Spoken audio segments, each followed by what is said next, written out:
And I need to turn on mic. I need to turn on my cam.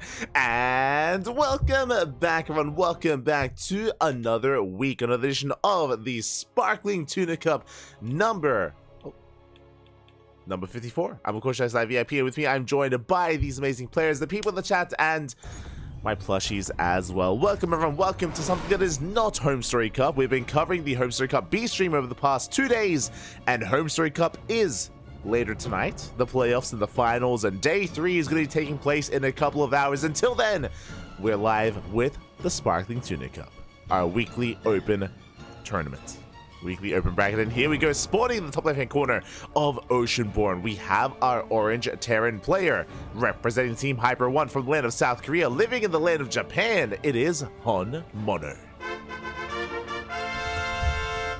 And spawning in the bottom right-hand corner, we have the Ukrainian Protoss player, the green Protoss, representing Bing Bong Exports. It is Gref. The Cannon Rusher himself. It's going to be a short one, Papi, because we're going across map with not just one probe, but with a second probe as well. The Cannon Rush is upon us. If you are unfamiliar with Gref, he is a Protoss player from the land of Ukraine, and he does nothing but Cannon Rush. It's going to be a short series. It's one way or another. The game is about to end, as we do see the pylon wall off already here on the low ground. Homono did wall off on the high ground. He does have a secure position here with his depot. SCV on low ground just keeping an eye on things. Cannon soon about to be thrown down, but Homono again just making sure that there is no high ground vision. I say that the first cannon is on the way. Cannons in production, likewise bunker on the horizon here for Homono. Additional pylons going for the proxy gateway. Okay, 2 cannons and a gateway here at a Gref. Also have to fix up some settings here for observing, but it's all good. We'll fix them up. Regardless, we do see Homono does preserve that SCV, does keep it alive. Does send it away. Meanwhile, some damage already being dealt to the initial cannon. We fall back. Oh, and we do barely finish that bunker. Bunker does complete, SCV backs off, and we can repair. We can shut this down. The bunker is within range of the cannon, but we can repair without the SCVs being under threat. So we can top the bunker up. The cannon will eventually fall. We have a backup cannon on the left-hand side. The wall has been broken, and again, there are layers to this. The cannon gets shut down, but we have a gateway on the way back at home. Additional gases soon to be taken. I imagine going for a cyber core into a robo, but this proxy is taking some time to really get going, and Homono, he's holding. Mono is holding on. Lake siege upon the pylon. And pylon is under fire. Should be going down. We at least have some backup pylons here in the back line. 2 cannons and a gateway. Cybercore now on the way back at home. And I imagine we're going to be throwing down either a Robo or a Stargate. Void Ray production or Immortals, one or the other. One will be on the horizon here. And meanwhile, Homeowner, he's chilling. I mean, we have our bunkers, we have Marines, factories now on the way to get into cyclones or even into tank production. I'd be leaning towards tanks with a tech lab and factory. Speaking of, there it is. Tech lab's on the way. Tank production should be on the horizon here for Homeowner. Meanwhile, we spoke about the potential proxy, and it's going to be the Stargate. Stargate is now on the way, but again, this proxy Stargate is quite delayed because of the delayed gases, delayed cyber core. Everything was just postponed because of the cannon rush. Cannon rush was a little bit less successful. As a result, we have plenty of time to prepare here for that eventual scratch. We're expanding! We're expanding across the map, taking the natural base of Homeowner. Let's go! Okay, I'm here for it. I am ready for it. Void Rays in production. No shield batteries. Bear that in mind. No shield batteries on the low ground. Will lessen the impact of this Void Ray. Tank soon to arrive. Now, the reason why we want a tank is the tank will lay siege upon this setup from the high ground. We can reach the cannons, even reach the Nexus from this position here on the left-hand side. Now, in saying that, the Void Ray will be able to lay siege upon the tank as well, but that's where the Vikings come into play. They're already within range of the first cannon. Cannon will fall. Bunker is done. A Void Ray can go ham on at least this depot. And boys are being pulled to repair to barely keep it alive. Likewise, the other depot as well. Prismatic alignment runs out. Marines, they get a couple of hits in. But shield batteries are finishing. We have the Nexus now. The purpose of this Nexus is not really to mine. I mean, we can mine, sure, but it's to overcharge. You know, with a proxy Nexus, we can overcharge a shield battery, which means we have requires a little more firepower here, or a little more sustain with the proxy Void Ray. Fleet Beacon on the way for Tempest production. Okay. Tempest on the horizon. Ooh. Vikings almost overextend. They do deal some hull damage to the Void Ray. So there we go. Tempest is in production. Additional Vikings are amassing.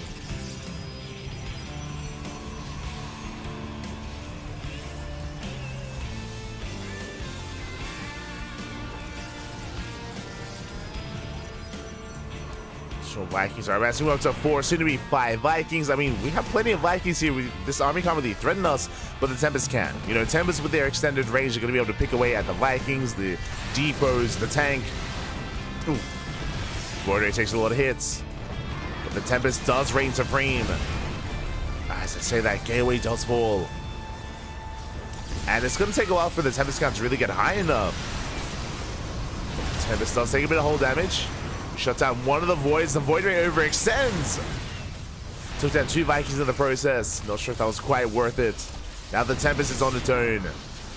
It's on its own, but the second Tempest is about to pop out.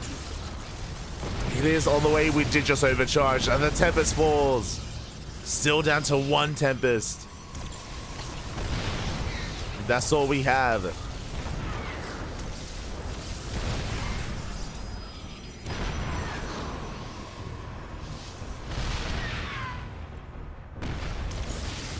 Oh my god. Yeah, that's all we do have. As we do drag the army within range of the cannons. Okay, we shave off some of those Vikings. Not bad. Just baiting the army in. 4 more shield batteries on the way. Now a second Tempest. We're building up. Is there a world? I mean, look at the units tab. 6 Vikings here. 4 hard mono, but a lot of them are softened up. Ooh, another Viking goes down. Down to 5. And if we can somehow maintain control of the Viking counts, as we almost get 1 more. Yeah, we do.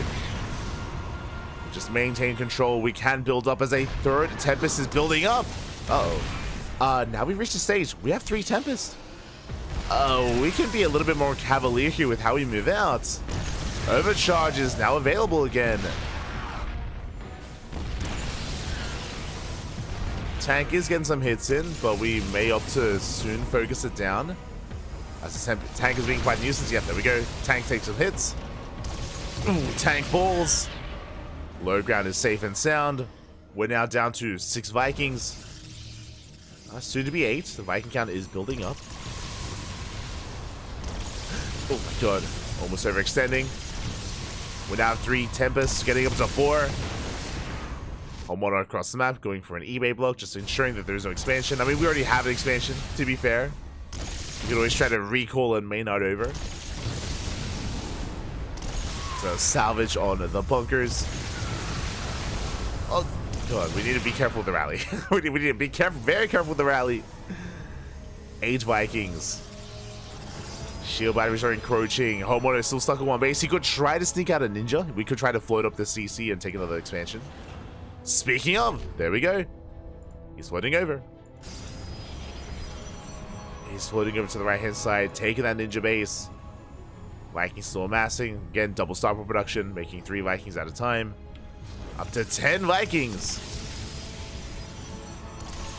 We're going for a base trade. I love this. We're going across the map. We can land here on the base in the mineral line. At the same time, these Tempests, they need to keep pushing. Revelation does confirm that the army is missing. We should be aware. We can recall. Ref, he could try to recall to safety. Yeah, he's evacuating. He knows. He knows something's wrong. Doesn't have energy for a recall. He's trying to get the hell out of here. The Vikings, they land. Ooh, 9 probes go down in an instant. And workers do fall. I apologize for the camera movement. I'll fix the settings after this. Tempest now laying siege upon the main base. At the same time, Vikings going ham. We have a ninja base elsewhere out on the map as we need to keep an SCV alive. And we have that ninja base on the right as well. But when it came to the production, when it came to the starports, starports are going to be going down. Tempests are racing back home. Probes did main out over. They survived. But are we overextending? Here come the Vikings. Tempest, we're gonna get out of here. Yeah, okay, we pull back. We're pulling back, realize that we are in danger. We did shut down one of those starports. Vikings, ooh, don't quite get in. Get the revelation. Revelation does go off. Meanwhile, across the map, the base survived. Nexus is still up and running. Ooh, more Vikings going down, and Gref. We're doing it. We're down to 7 Vikings. Down to 6. Oh, GG. GG gets called, and Gref will take game number 1. Oh my god. GG, well played. 1 moment, let me just quickly fix up the settings here for observing. We're good to go. But GG, well played. Gref does take a lead here in the series. The Cannon Rush was not so successful, but the follow-up, the Tempest, that was, I mean, the initial Tempest did go down the Void Ray as well, but we eventually were able to build up. We had enough stack defense on the low ground to sustain, to keep us going, and to build it up.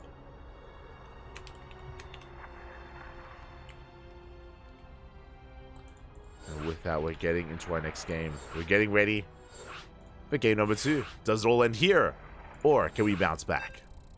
Let's go.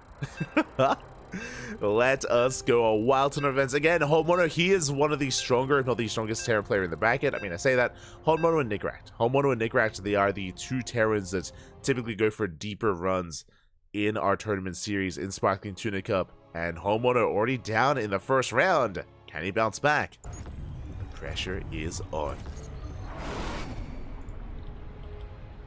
And spawning in the bottom left-hand corner of Crimson Quartz, we have our South Korean Terran player, the Orange Terran, representing Team Hyper 1, living the land of Japan. Down in this series, can he bounce back? It is Honmono.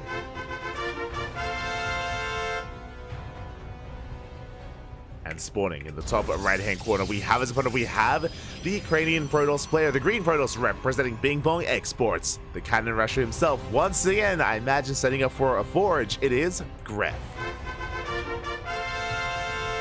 Let's go. Probe is being sent out, Pylon about to finish up, and there it is, and there's the forge. As we mentioned before, Gref does one thing, and one thing only, and that is Cannon Rush. Now, he has other variations of Cannon Rush, right? He can try to Cannon Rush your mineral line and get behind the natural base. We could try to go from the proxy into Void Ray, into Robo. Like, there are different, like, facets of Cannon Rush, but the Probe does get in. The Probe gets in. We're going for the mineral line, and we're going behind that, or behind those workers. First pylon under fire. The Probe doesn't quite commit. Going for the gas. Let's go. Second Probe has arrived. Pylon is cancelled. We do have a setup on the low ground. And it looks like we may even get some high ground vision as well. Yeah, going for the pylon. Ugh, things looking awkward here. Bunker's on the way, but this bunker won't quite be within range of the cannon. Yeah, this pylon does kind of, in a sense, body block the bunker. Has to be thrown down further back. Cannons on the way. Gateway as well. Additional cannons. Ooh, not quite thrown down. Up. Ooh, there we go. Second cannon has been thrown down. Probes barely do back off. They do survive. Now we do have to focus on this high ground pylon. We have to make sure that ensure there is no high ground vision. Cannons are finishing. And the pylon is going to go down. Pylon does fall. You can see Gref, he's on hold position here at the ramp, barely giving himself high ground vision and barely out of range of the bunkers. Bunkers are being denied. Bunkers are being cancelled. The Deepers are under fire, and Gref, he's pulling this off. A much more successful cannon rush this time. Knocking down the front door. Ooh, as looks like we may have some latency issues. Gref is asking for a pause, and again, I would assume that this is not like malicious in any way. But it looks like something might be occurring. So hopefully everything's okay. Especially considering where Gref is. That's it. So hopefully, fingers crossed, as we are going to be settling in. And again, once any issues are resolved, we can jump back into our second game. But things are looking good. Things are looking very good here for Gref. Oh, there we go. Looks like he is ready to unpause. And we'll wait for Honmono to be ready as well. But yeah, things are looking dire for Honmono. Like, his initial depots are falling one after the other. The bunker was denied earlier. And oh, okay. There we go. We're good to go. We are good to go back in. Okay, we do have a second bunker further back. Meanwhile, the factory and the tech lab are safe and sound, so we're going to be able to get into our tank production. Tank going to be on the way. Meanwhile, we stole the gas earlier. That's actually impactful here, as Homeowner is stuck on one base.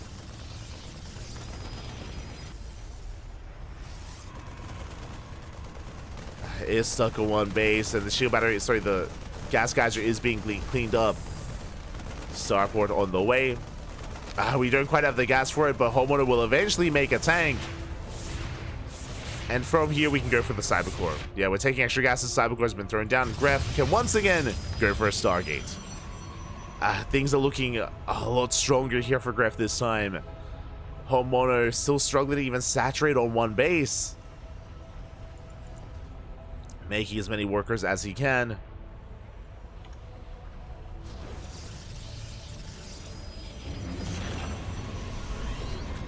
Yes, there we go. Once again, we're going for the Nexus. Now, as we mentioned before, this Nexus does have a purpose. The purpose is going to be to allow ourselves to overcharge. We saw it come into play in the last game.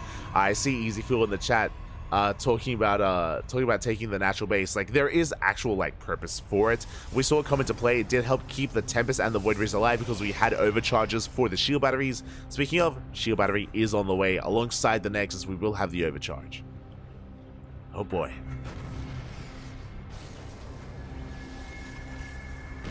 We go. As we do have the fleet beacon already in production here for Gref, this time a lot faster. A much cleaner transition here from Gref into the fleet beacon, into the Tempest. One of the cannons is under fire, the tank going ham, getting into Viking production immediately. Yeah, reactoring out those Vikings. Void Ray has arrived.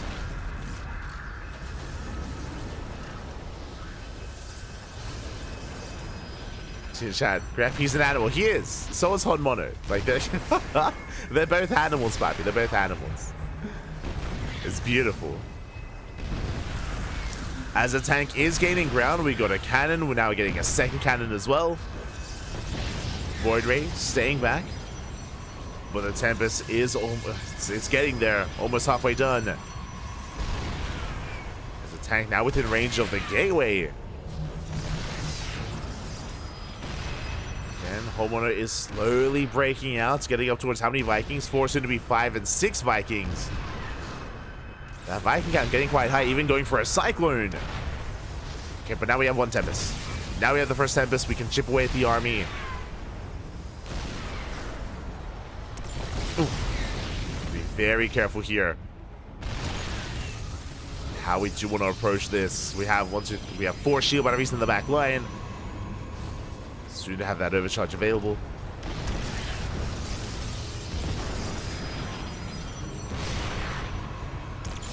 Tempest getting some extra hits in, and oh, do we get them? We do. We get the Viking. First Viking goes down. Important pick off here. Now we're up to 2 Tempests. Oh, with 2 Tempests, yeah, we can have just a stronger stance here on the low ground. Another Viking falls. A Cyclone as well. Things looking dire. Now that we've built up to 2 Tempests, like, we can just bully the army back. As we can see here, another Viking. And we can't engage. How can we? Overcharge is popped. Keeping the Tempest topped up. Now the overcharge is running out, and that will leave these Tempests a little bit more vulnerable until the next overcharge. Shield batteries are running out of energy as well. Tempest almost, sorry, Viking almost overextends. And more shield batteries, more cannons on the way. That was how many? That was 3 Vikings. Catch the bunker. Within range of the factory. Vikings coming in. Ooh, late reaction out of Gref. A Void Ray goes down. That was a delayed reaction there. Or delayed pullback, I should say. And that's kind of what Homeowner is hoping for. He's hoping that he can catch Gref unawares. Catch him overextending. We're up to how many? 8 Vikings. But now we're on 3 Tempest. Additional cannons, additional shield batteries. Again, we're just encroaching upon the main base of Honmono.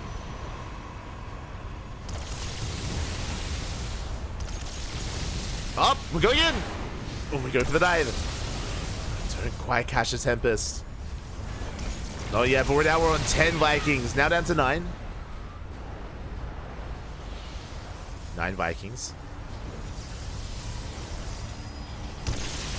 Withermine just gonna be waddling in. Let's go.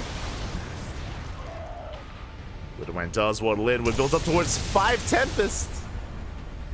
And we have an overcharge. So basically, whenever these Vikings commit and whenever they dive in, we will have an overcharge available.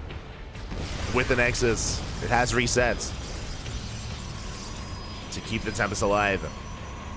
But we have to try to bait it out. Basically, we have to try to bait it out. We're going in. Oh, we do go in. 1 Tempest falls. Late overcharge there out of Gref. Didn't pop it off. But now we have the revelation.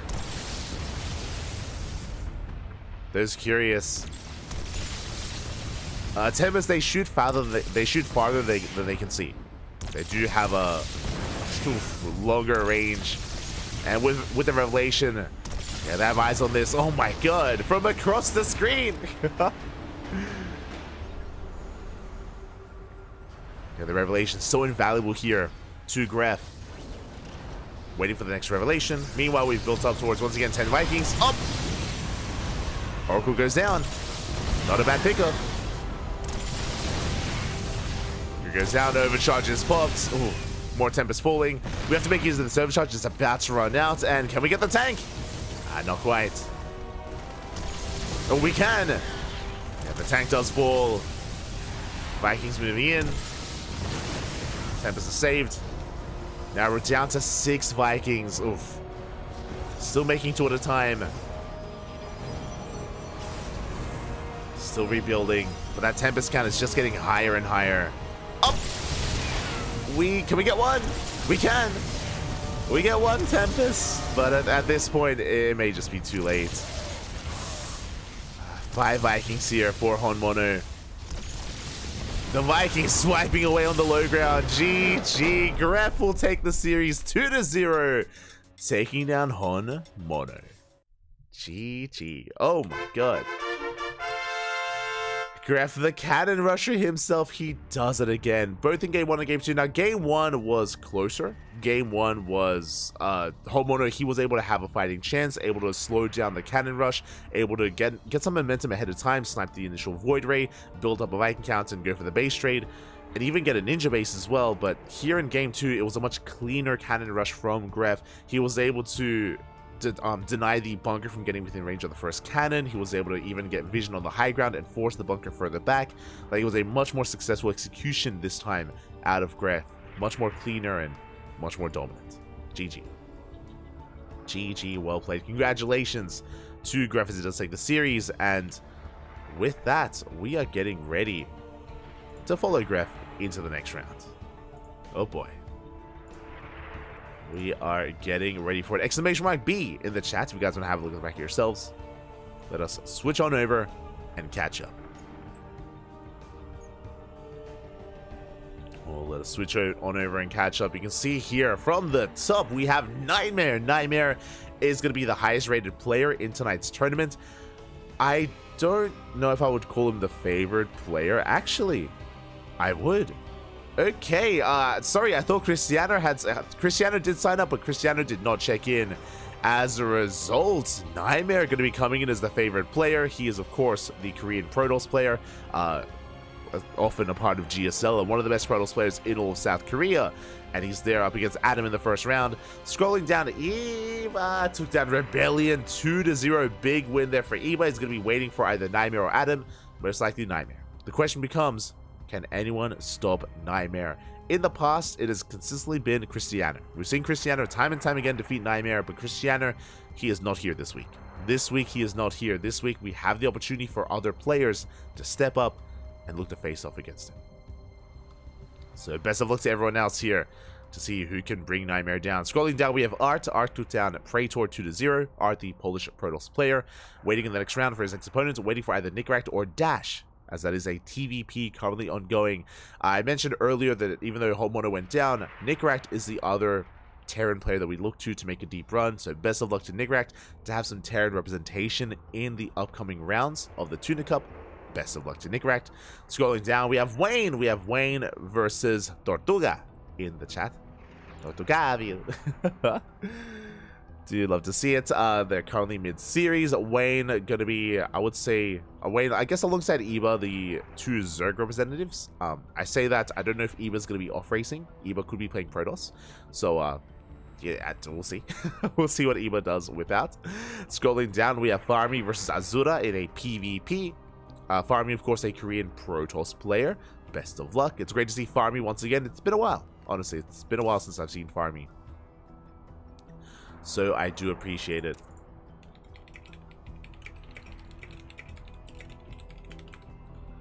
Scrolling down, we have Geralt. Geralt versus Captain Fish. Now, this is a very special shout out to Geralt because for those who do not know, we were discussing it in our Discord server because we were made aware. We weren't sure if Geralt was going to check in because Geralt is not in Poland. He's in Germany. Geralt is competing in Home Story Cup. And we were wondering, like, is he gonna, like, go to the Take TV bar to compete? Can he get there in time? Fiant also signed up, and Fiant was letting us know that the bar isn't open right now, so he can't get in, and Fiant wasn't able to check in as a result. Fiant couldn't play. But Geralt did check in. And we were like, wait, what? Fiant was like, how? What? How are you playing right now? What happened? Did you go to, like, a gaming PC? Or, like, a PC bang or something? Apparently, Geralt is at the Take TV, Take TV gaming bar. He's there, he's competing, and he was able to get in with the cleaning crew. He was, he was able to get in earlier ahead of time. I think he got in at 8 a.m. When the cleaning crew came in, and he was allowed in to prepare and to play and to compete. And yeah, Geralt, he's playing from Home Story Cup. Technically, he's playing from Home Story Cup. Fiant woke up a little bit later, so Fiant was unable to join Geralt and get into the bar in time. So unfortunately, Fiant wasn't able to check in, wasn't able to compete. But regardless, GG, well played. Congratulations. Oh, I say GG, well played. Yeah, congratulations to Graf, and a shout out to Geralt for competing and for taking part. And that's also why I want to follow Geralt as well. That's why I'm here on the lower half of the bracket, because I want to be able to feature Geralt. I mean, hey, if he's going through the effort of waking up extra early and rocking up and playing from, you know, a foreign setup in Germany, then I want to be able to cast him. So I'm hoping that we can catch Geralt versus Graf and follow Geralt as well. So I appreciate it, Papi. I appreciate it. Much love, much love.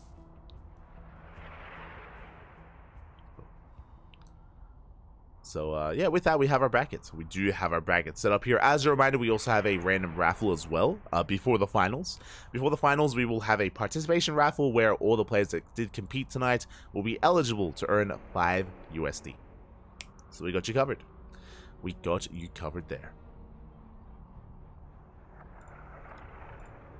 Meanwhile, I guess we're going to be going on a short break. Geralt and Captain Fish, apparently, okay, they're playing over on the Americas server, so I might just hop over. Sorry, European server. Captain Fish is a player from Germany. So, they might be waiting for us, so we'll head on over. Otherwise, we might just go on a short break.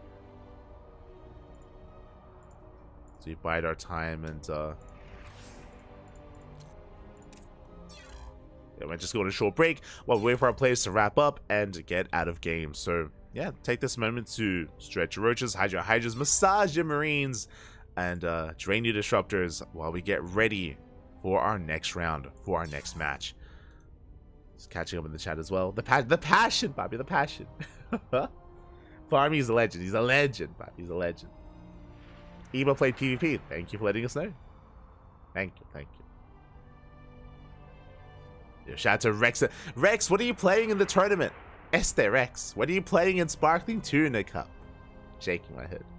We're going to be going on a short break. We'll see you guys momentarily for our next series. See you soon.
And welcome back, everyone. Welcome back. Hope you enjoyed that lovely brutal OSC as we have returned with the Sparkling Tuna Cup number 54.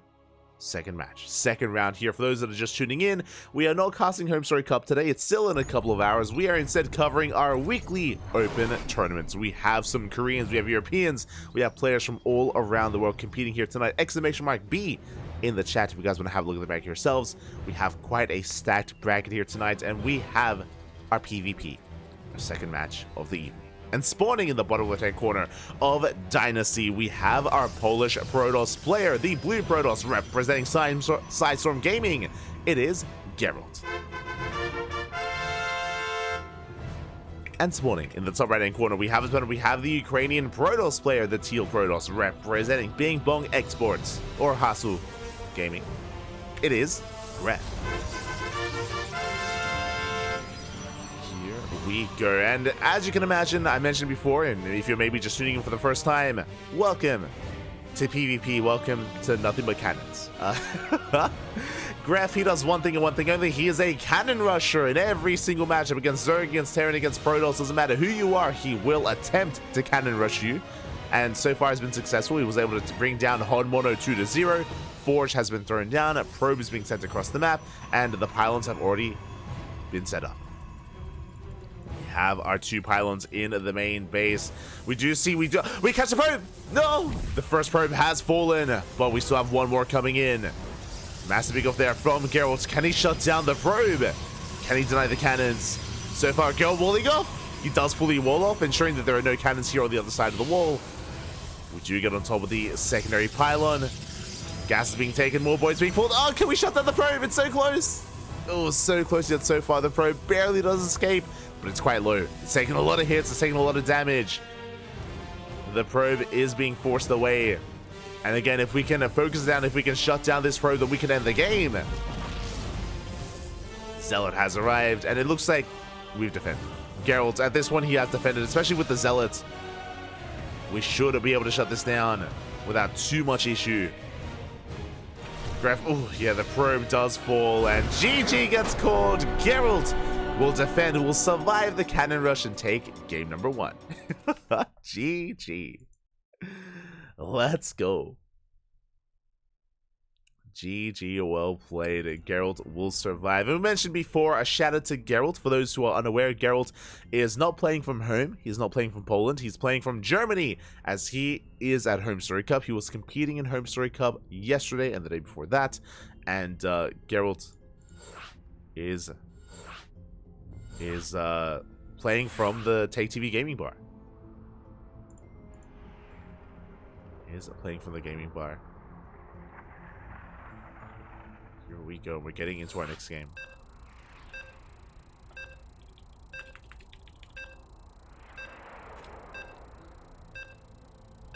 We go.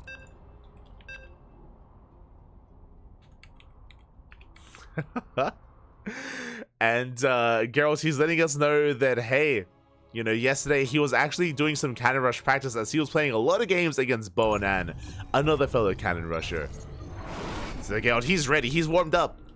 He's at the gaming bar, and here we go. In the bottom right hand corner, we have our Polish Protoss player playing from Germany at the moment at Home Story Cup, representing Sidestorm Gaming. It is Geralt. And in the top left-hand corner, we have the Ukrainian Protoss player, the teal Protoss, representing Bing Bong Exports. It is the cannon rusher himself, Gref. Here we go. Gref moving out with his second probe. Sorry, his first probe is already moving out. The Forge is going to be thrown down as we speak. Show us the Forge. There it is. Forge is on the way for Gref. And here we go. We're sending everything across the map. We have our first probe, we have our second probe as well. And Geralt, I mentioned before, he did do a lot of cannon rush practice last night, or yesterday, at Home Story Cup. He was preparing, he was anticipating this, refining his cannon rush defense, and we'll see if we can shut this down. Pylon has been thrown down. Geralt's going for his defensive cannon rush. Let's go! Forge for Geralt. Throw down his own cannons.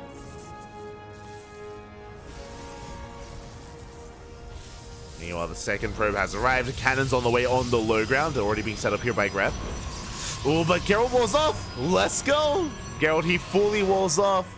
Shuts down the entrance here to the main base. That one probe is so low. It's so close to going down. It looks like it will. The probe falls. Would you have another pylon on the way? Gref at least has control of the low ground, but has lost access to the high ground. Zealot does pop out. Chasing down the probe.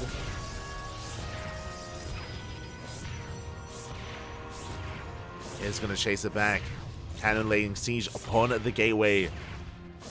And the gateway is taking a lot of hits, taking a lot of damage, but again, we do have defensive cannons on the way here for Geralt. They're on the way.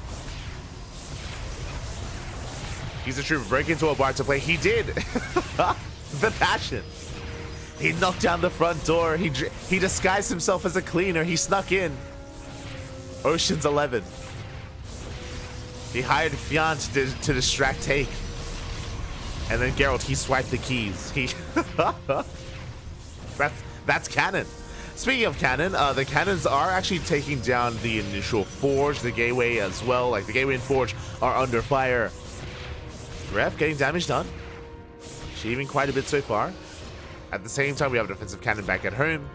So this Zealot counterattack doesn't do much. But we do need that high ground vision.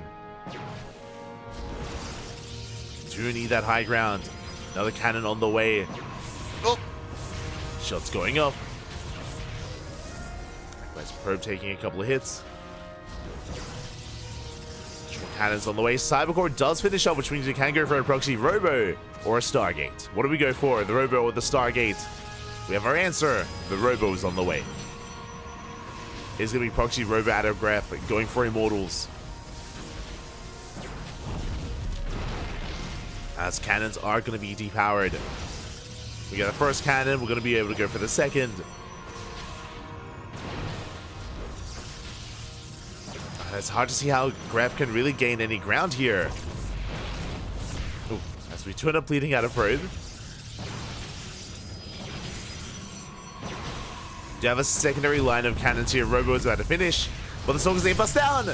They do get down out of range of the cannons. And with that, it looks like we cannot save the Robo. It's under fire.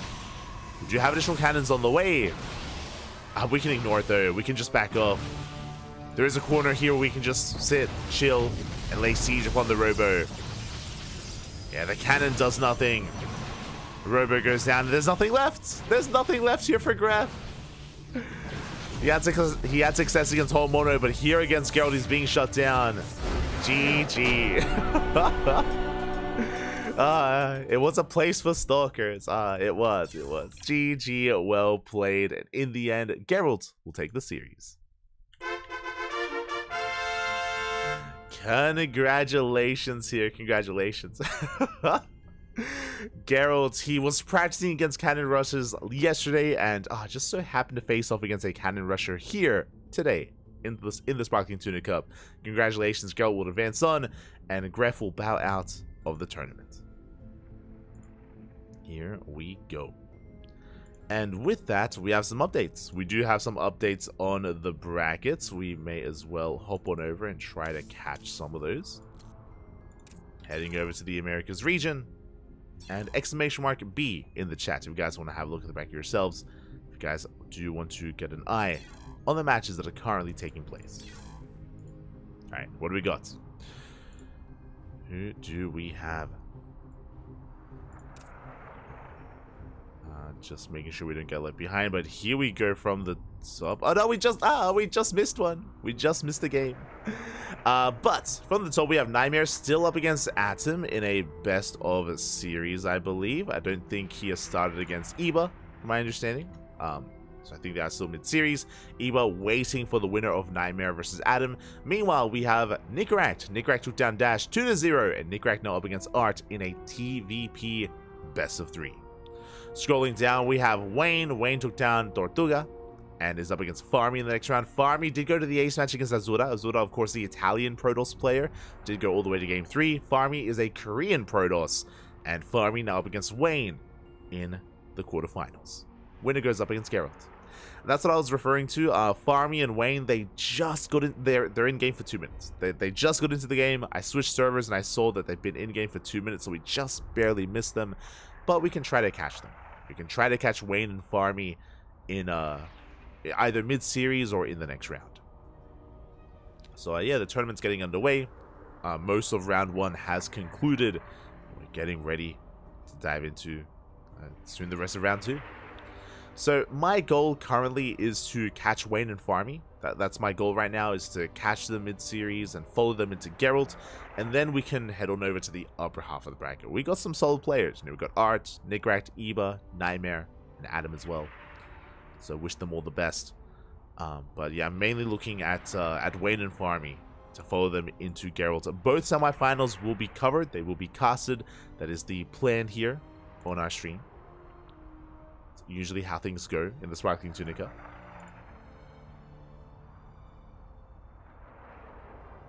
I was ready for this Stalker's running, and I put the pylon, but I was also placed behind minerals. Ah, right.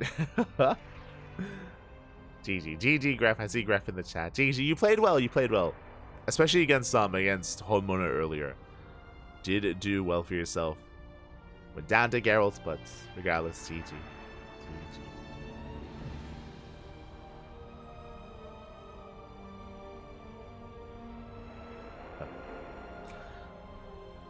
Alright, well with that, we're going to be going on a short break. I apologize for the downtime, but our matches aren't exactly lined up for us, so going to be going on that break, and when we return, we will most likely have either Wayne versus Farmy or the winner versus Geralt. We might just jump into that series. It's possible.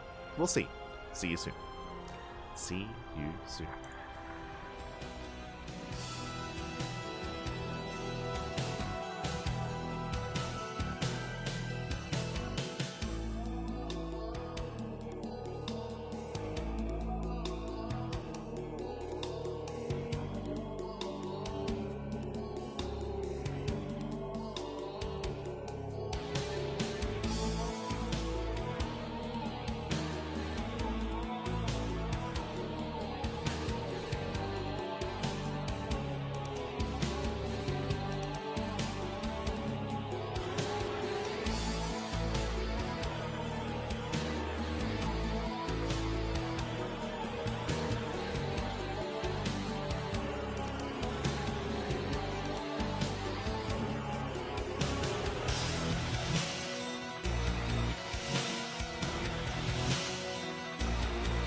Welcome back, everyone. Welcome back to Sparkling Tuna Cup number 54, our weekly open tournament here on the CranKy Ducklings.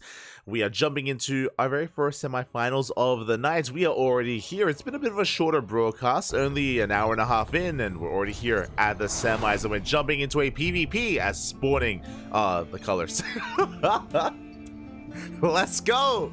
Blue versus blue, P versus P, Geralt, or Poland versus South Korea. As in the top left hand corner, we have our Polish Protoss player, the blue Protoss, representing Storm Gaming, competing from Home Story Cup from Germany, the Tech TV bar. It is Geralt. And spawning in the top right hand corner, we have the teal Protoss player from South Korea, representing himself. It's the legend himself, Farmy. Now, it's been a long time. It's been a very long time since I've last casted Farmy. I remember back, I think Farmy was on Team Super back in the day, back in like 2020, 2021. We were able to cover more Farmy back then, and I'll be honest, I assumed and I was afraid that Farmy had retired. The Farmy had retired as he was one of the many up-and-coming Korean players during the COVID era of StarCraft. I'm referring to players like Farmy, Jinio, what's that, Moku? Not quite. Mondo alongside Honmono, Percival, and many others. Stephen Curry, 3 points. There are a lot of up-and-coming Korean players. A lot of them have fallen by the wayside. A lot of them have since retired. But it's great to see that Farmy is still around, is still here, and is even able to take down Wayne. He 2-0'd Wayne in the quarterfinals. I was favoring Wayne to make it to the semis, but no, that is not the case. Farmy says no, and Farmy is going for a proxy. Let's go. Okay, couple of things. Probe Scout comes in. Geralt confirms the pylon is missing. The pylon is not where it should be. Across the map, the second pylon has been thrown down to the mineral line for Geralt, so it is not being proxied by any means. And Geralt goes for a hidden pylon in the main. Oh my god. He goes to the hidden pylon, but he cancels. I think he assumed he got scouted. Farmy did not see anything though. Regardless, the pylon is cancelled, and Farmy is setting up a proxy in the center of the map. Let's go, Bobby. Let's go.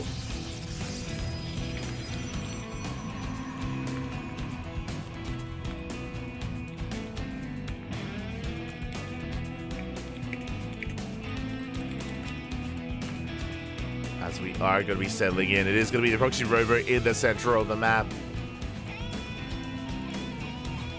It's going to be in the center, going for the initial rover. Meanwhile, we just see Geralt moving out. Ooh, rover is going to be shut down. Shut down the initial worker. Double Stalker versus Double Stalker. Farmy waiting here on the high ground. Meanwhile, across the map, it looks like we have confirmed the proxy. Geralt, he was aware that the pylon was missing. He was looking for it, trying to figure out where it was, and he does come across the proxy. We shut down the probe. Oh, but Farmy, he shoots first. Yeah, Farmy does get the betrayed of this, and he will shut down the Stalker. Ooh, getting one extra shot in, forcing the recall. And the proxy stands strong. The proxy has been scattered, but it does stand strong. Farmy can still commit. I mean, he has to. At the same time, here in the main base, Geralt pulling back. Shield batteries are on the way. Defensive robo as well. 2 shield batteries, 3 gateways, and eventually mortal production. But Farmy is in control. Let's go.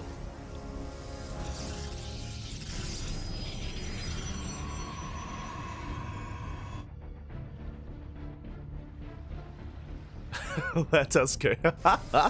See Rex inside. He played the same build for 5 years. Oh, let's go. The same build, Papi. I know what you're referring to. Evo was talking about it as well. I'm unfamiliar with the build, but I'm here for it. I'm ready for it. As the first Immortal has arrived. Geralt setting up. Setting up on the high ground. Additional pylons. Ready for some force fields, but the Prism has arrived. We can juggle back. Force fields are looking too bad, but again, with the help of the Prism, we catch a Stalker. Yeah, one Stalker going to be going down. We catch one, and we catch a second. The force fields, Papi. We catch 2 Stalkers, and Geralt, he's in trouble. He is in a lot of trouble.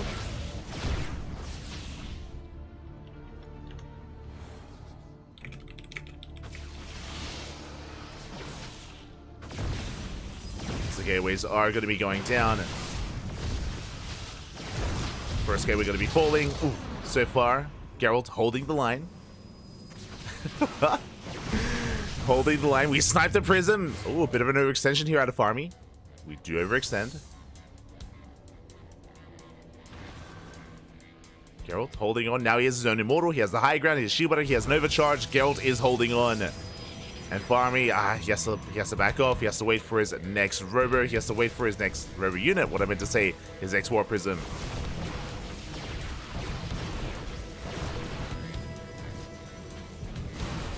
Prism is moving out. Knocking down the rocks just to reduce the time it takes to reinforce.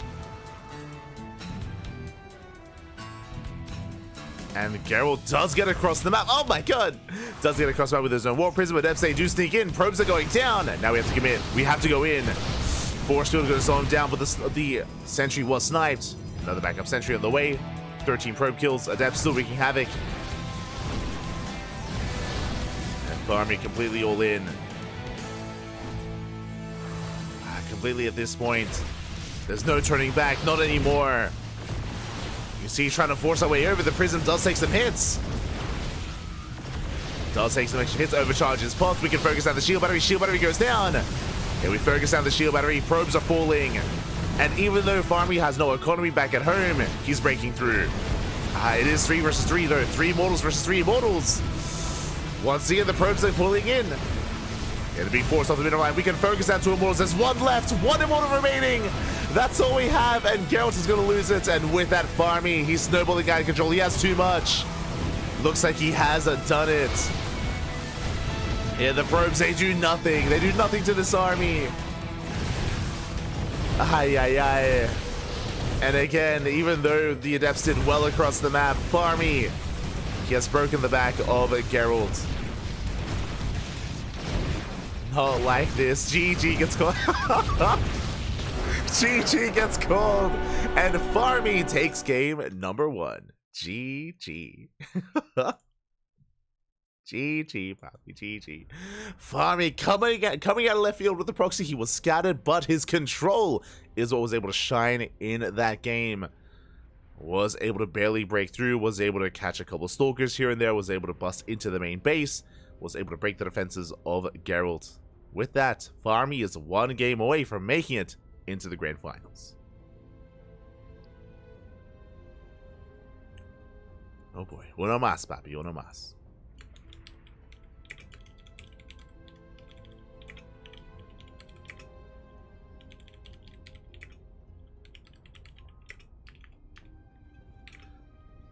Here we go. And we have our lobby, we have our match. It's going to be Alcyone.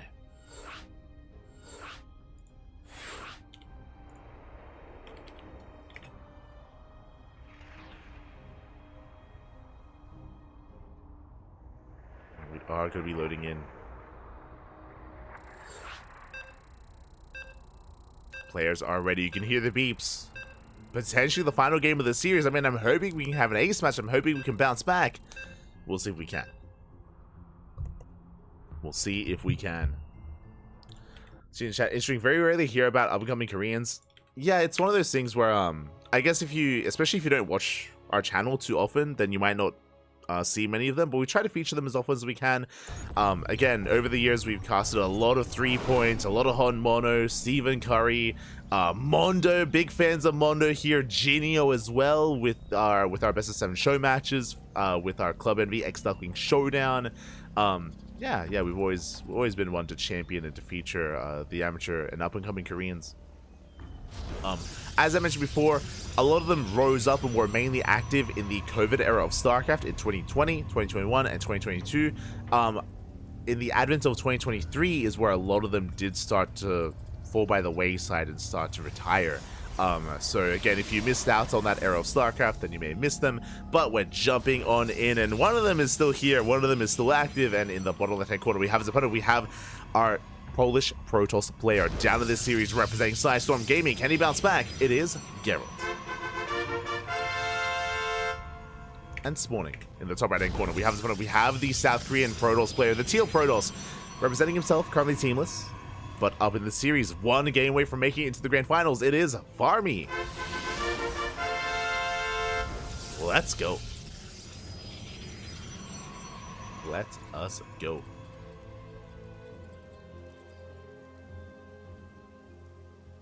Probe is being sent out across the map. Rebellion's another one, of course. I mean, Rebellion was in this tournament. Like, in this very tournament, we had Rebellion, we had Hormono, now Farmy, of course.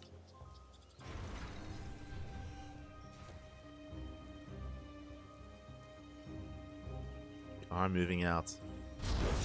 And Farmy, once again, setting up the proxy. Pylon has been thrown down outside the main base of Geralt. Same time, Geralt coming in with his probe scout. Once again, Geralt, with this scout, he's going to confirm that the pylon is missing. Second pylon is not where it should be. Something is wrong. Something is amiss. And it's on Geralt to figure out exactly what is going on. Once again, proxy robo here at a Farmy. He's doubling down. Probe is moving in. And Geralt does spot the probe. Yeah, big scout. Big moment here for Geralt. This time, he'll get a much faster scout here on the proxy. Does confirm the robo. Is aware. Now we can shut it down. There we go, 2 Stalkers on the way. Now, unlike the previous game, because we scouted this much faster, these Stalkers should be able to get on top of this pylon. They should be able to shut this down. I mean, Farmy is following this up with Adepts, but again, Adepts, they don't fare well head-to-head against Stalkers. They will get across the map faster. I think maybe the goal would be to get the Adepts into the main while the Stalkers are busy, but I mean, the Stalkers are already here. Second pylon has been thrown down, and Geralt is looking to shut this down. Mortal on the way.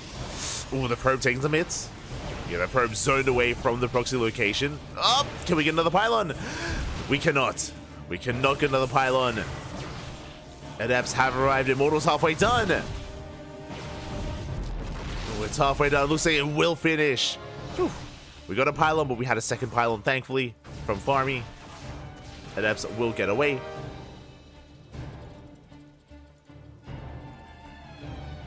Now we're building up those Immortals.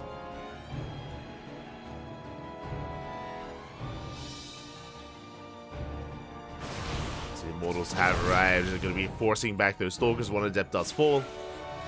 Destroy Immortal on the way. I mean, Farmy has gotten away with the proxy. Is building up. Getting into that second Immortal. We do have a third gateway in production. I imagine it's going to be double Immortal into a Prism. We'll see if we go up to a third Immortal. Yeah, double Immortal. Prism's on the way. Meanwhile, Geralt responds with his own robo. Does respond. Getting his own Immortal production up and running. Shield batteries are finishing up. Overcharge available as well. We are getting ready. Likewise, Geralt also keeping up with a triple gate, or with 3 gateways. With that setup. And can Farmy break through? Can he break the defensive line?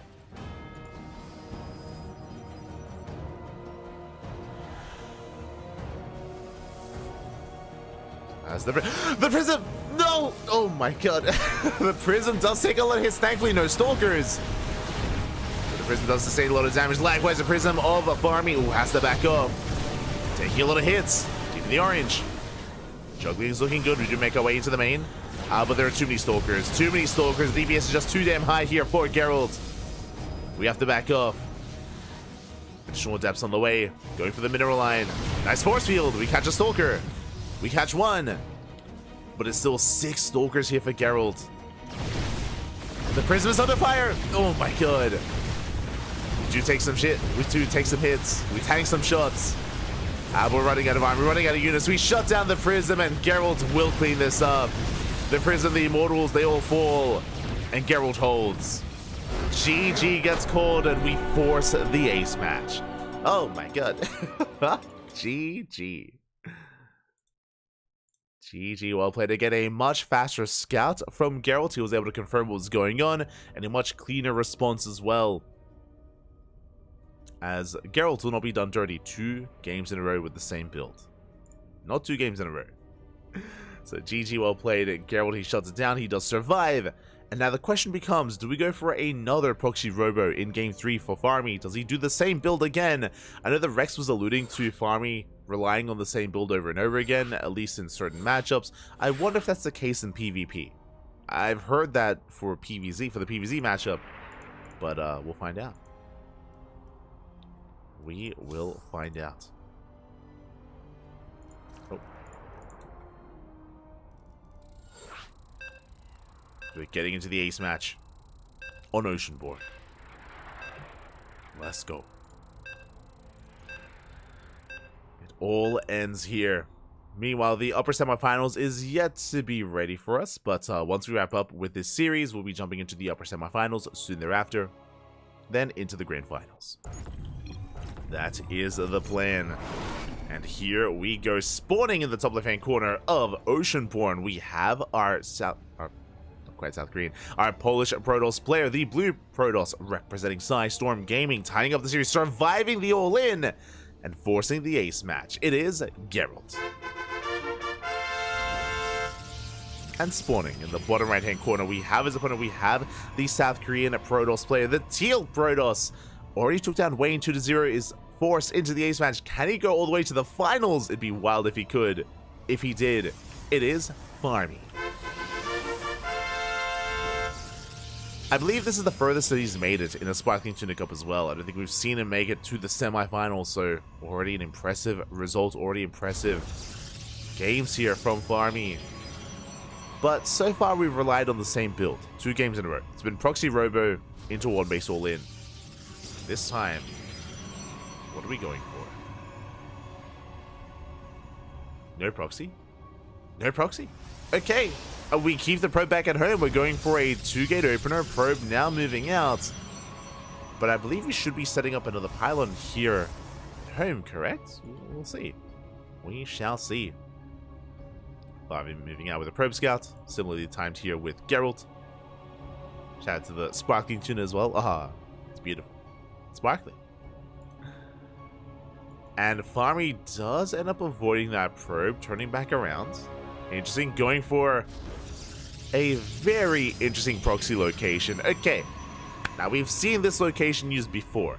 To set up a proxy here in the main attack path or the main scouting path, basically, Geralt goes in, trying to get a read on what's going on, does confirm the pylon is missing, and the obvious locations are on the fringe edges of the map, maybe here on the right-hand side, maybe here towards the left.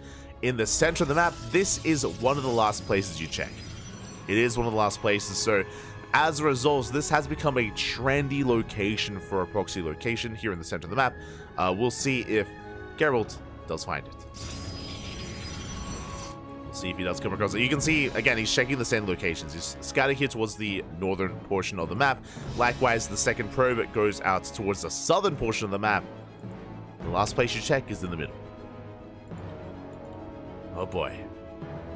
So we'll see if Farmy can get away with this. Now, even though this is going unscattered, the problem here is that Farmy's gone for the same build 2 games in a row, so Geralt, I'm sure in his mind, is mentally prepared for this.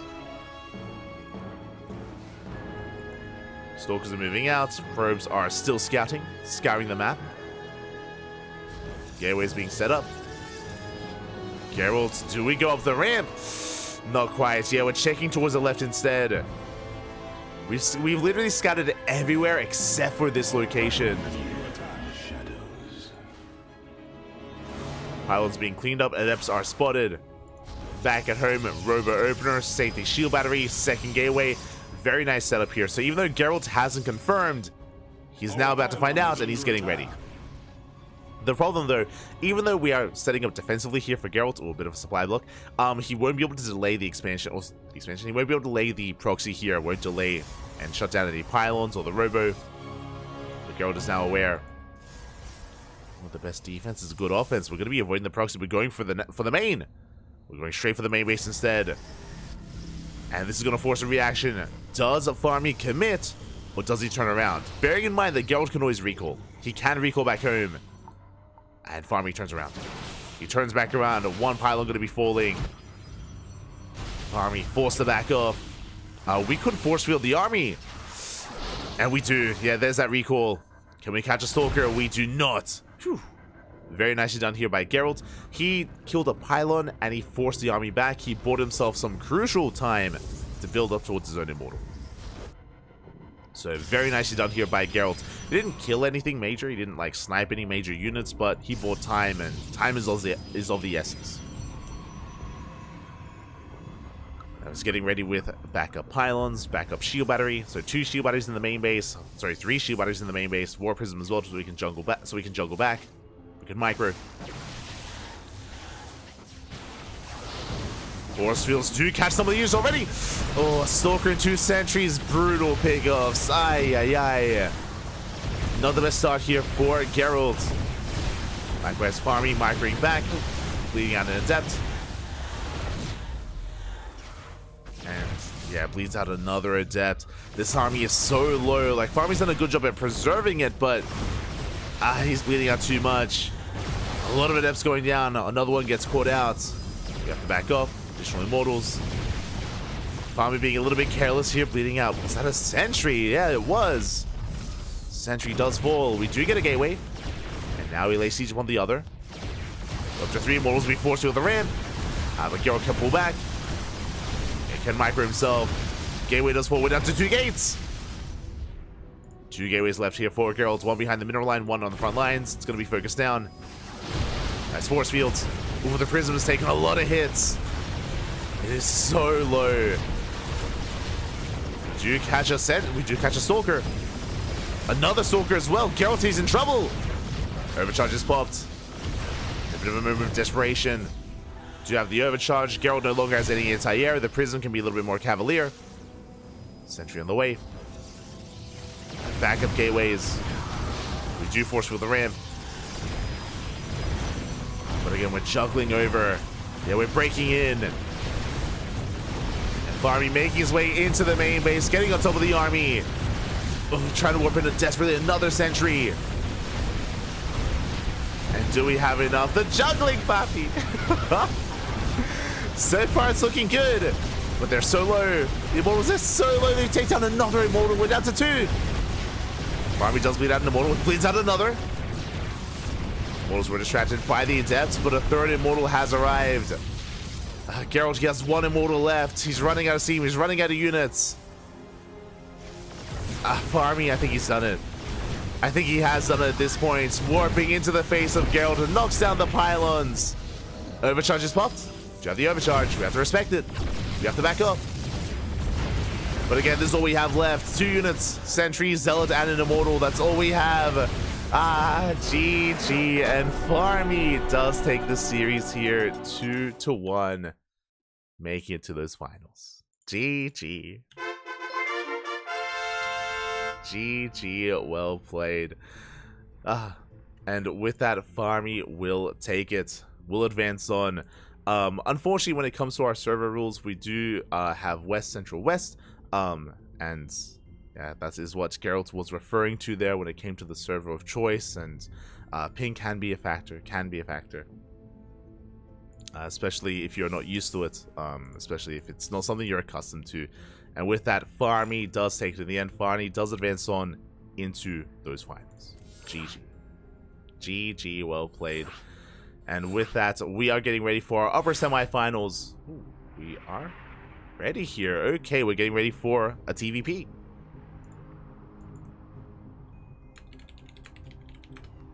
TVP.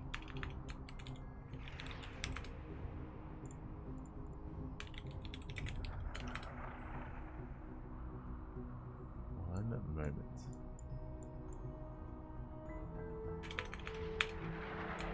Oh, what's the name? Okay. Sorry, I was just trying to remember the names of our players here because we're getting ready for the upper semifinals. It is going to be Nightmare versus Nickrat in a PvT. Looks like Nickrat was able to bring down Art 2-0, and I believe Nightmare took down Eba as well. And we may not have a Zerg player in this tournament, but we do have a Terran. We do have a Terran here to try to avoid that mirror matchup, that PvP finals. I'm hoping that we can. And as we get ready for our semifinals, a shout out to Chicken Man in the chat. Oh my god, Papi. Resubscribing 4 months in a row. Thank you so much, Chicken Man, for the support. Thank you so much for resubscribing. Hope you enjoy the content, and yeah, hope you're having a great time as well. Hope you enjoyed yourself at the SE2 Safe House. Hope you had a great time. Likewise, always do love the support, Papi. Always do love it. GG.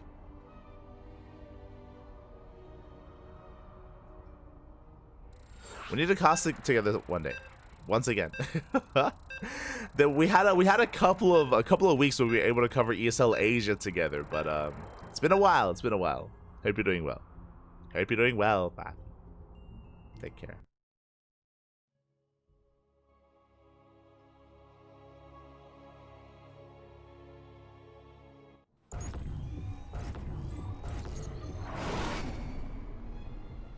And here we go. We're getting into our next series, into our upper semifinals, and spawning in the top left-hand corner of Ghost River, we have our Red Terran player. A Red Terran from the European region, representing the Platinum Heroes. Our only Terran left in the tournament, our non-Protoss representative. Give it up for Nicaract. And in the top right-hand corner, we have the South Korean Protoss player, the Blue Protoss representing Bleed Esports. It is Nightmare. Here we go. As we are settling into our PVT.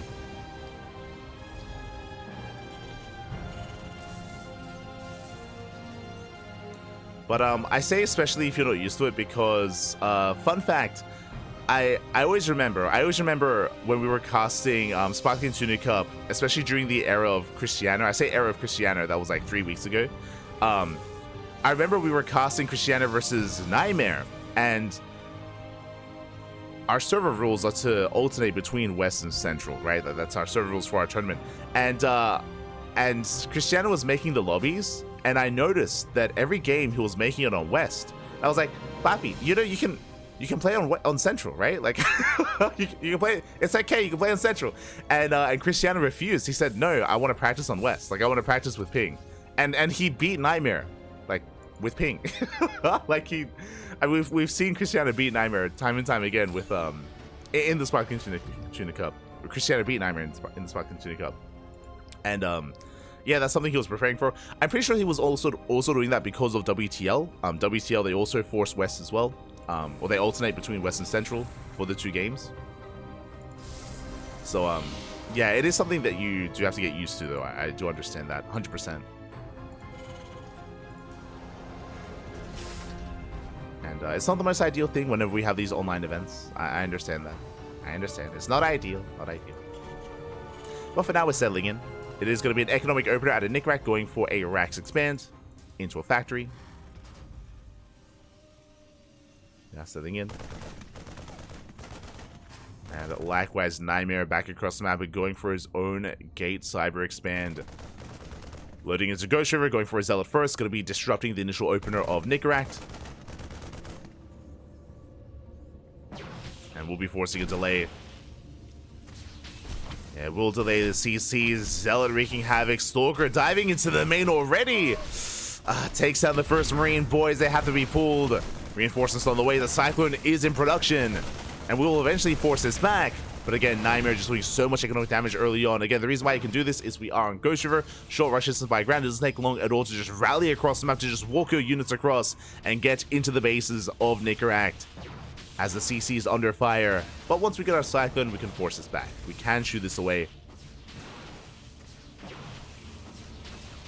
As the Cyclone has arrived to get the lock on. And Nightmare has to back off. Can we get the Stalker up? We can! Stalker goes down. We get one. Can we get the second?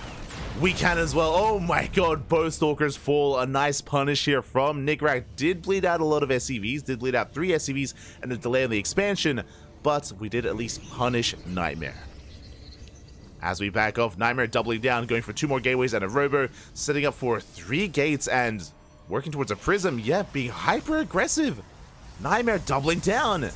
Oh my god. I mean, Nightmare is one of the more aggressive Korean Protosses out there. I mean, to say that. Classic's aggressive, Hero's aggressive as well. They're all aggressive. They're all animals, but we're just doubling down. Warping in Stalkers, going for the prism. And soon to be pushing.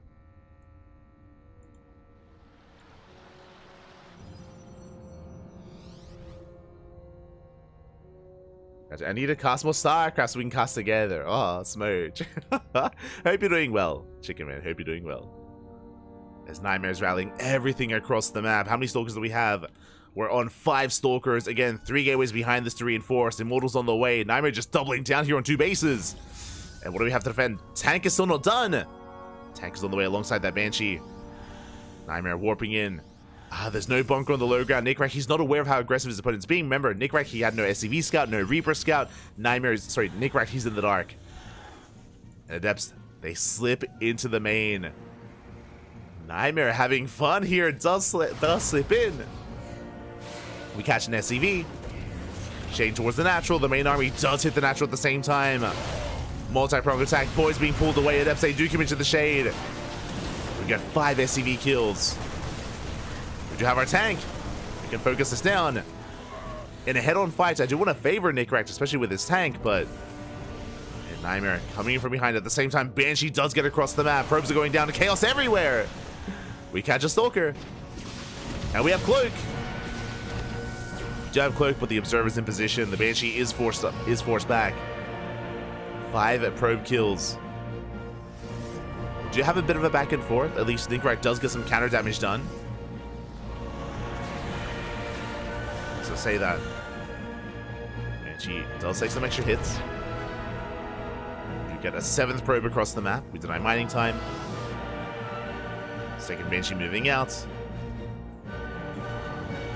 And it looks like a Nightmare is backing off for the time being. I say for the time being, that's 3 more gates away. 2 base all in. Straight up. 2 base all in. 6 gate charge here from Nightmare.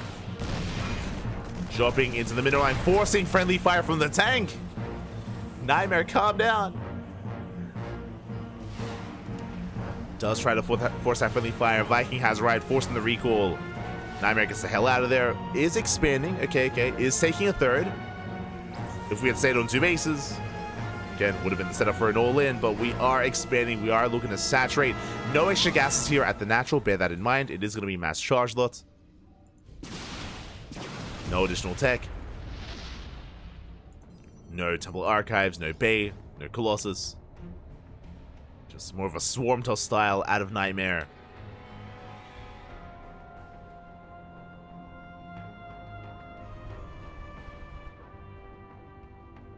Likewise, Nickrack is also moving out. Stim just started, so we're still a ways away for the bio to be as effective. Tanks are caught out. The first tank goes down. Massive catch here for Nightmare. Brings down 1 tank and another. And soon to be another 3 tanks fall. And GG gets called. And Nickrack caught out in the center of the map. And Nightmare takes game number 1. GG. GG, well played. Nightmare does take the first game. And now Nightmare is 1 game away from making it into the grand finals. Making it into those finals. We'll see if he can. Nickrack, of course, he is our non-Protoss hope. Can we stop the PvP? I'm hoping we can, but again, Nightmare is the heavy favorites coming into this. It was all about, can anyone stop Nightmare? Can anyone bring him down? Is it possible? Oh boy.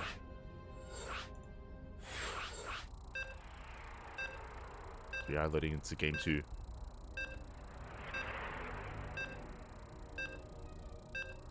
Are loading into that second game.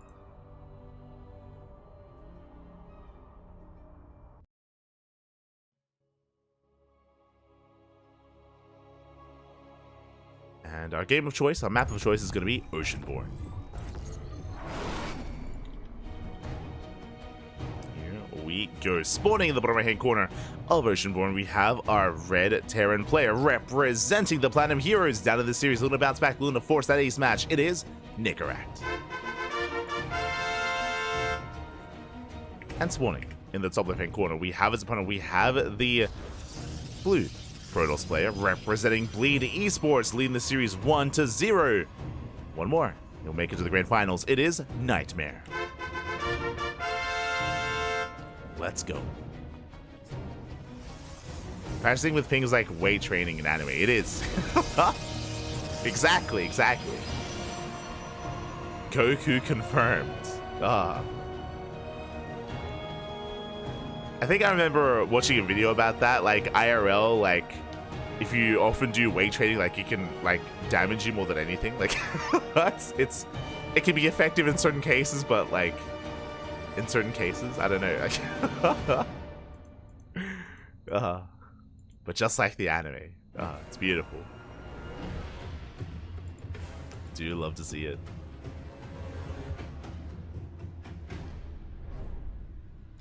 Now we do see Nickrak setting up a bit of a cheeky proxy here towards the left-hand side. I was about to say, like, yo, are we scouting this time? Kind of. We sent out the SCV, but we are setting up a proxy outside of the main bases. Rax is done. Show us the factory. There it is. Proxy factory here from Nickrak. I'm curious if it's going to be a proxy 111 with a factory and a starport alongside it. Factory is on the way. We could even double down and go for, I was going to say a tech lab, but we're not quite in position for an add-on. So it could just be Hellions into a starport, into a Hellion drop. Just a very bold position here, right next to the natural. Out in the center of the map. Back at home, Nickrak is expanding. So Rax factory into expand. And again, staying on one gas, so we're not going to be investing, I don't think, too heavily into something crazy like Cyclones. We'll see how this all comes together. Back at home, standard opener here out of Nightmare. Oh, never mind. It is going to be Cyclone production initially. No, of course, no room for add-ons. And are we going for anything else here? I'm reminded of Dolan. I'm like brought back to... I remember Dolan, he used to have a lot of wild builds on this map. But no, straight up just singular Cyclone production here. Massing up Marines back at home. Now, Cyclones early on, they're not as strong as they once were, but we can actually overwhelm initial gateway units like a Stray Stalker and Adept.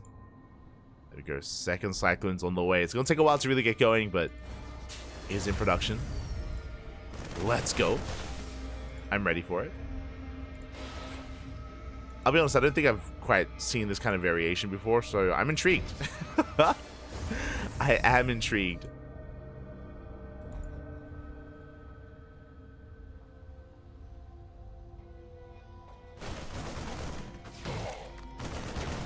Nickrak does start to step forward, trying to focus on these initial gateway units. So far, good control here out of Nightmare. Does pull away. Does pull away, and here we go. The Cyclones, they have arrived. They're going for the pylon. Going for the shield battery first. Shield battery is going to be focused down. Boys are being pulled. And we can... Oh, barely not get it. Yeah, barely not. Do catch 3 probes. Soon to be even more. 4 probes do go down. The main army does fall back, but here come the Marines. The Marines, they come in to reinforce. Control looking good here from Nightmare. Does catch a Cyclone. Likewise, we catch a Stalker. Almost 2. 3 Stalkers still standing strong. Starport on the way, not proxied. Oh my god. Not being proxied, initial Rax is on the way. We're settling into 2 bases, and Nickrak backs off. In the end, was this worth it? What did we really get with this? We got a handful of probes, that's true. We got 4 probes, we got a Stalker, we got an Adept. Some good damage, sure. At least we didn't lose our Cyclones. At least the Cyclones, for the most part, were preserved. Only 1 went down. The other 2 did live. As Nickrak does pull back. And is settling into his 3-1-1. Meanwhile, across the map, Nightmare, what are we working with? We have 2 additional gateways on the way. 2 already done. It's 4-gate blink. Oh, lovely. It's been a chaotic, messy game, but we're getting into 4-gate blink Stalkers. Nightmare is soon to move out across the map. And Nickrak is going to be in a bit of trouble.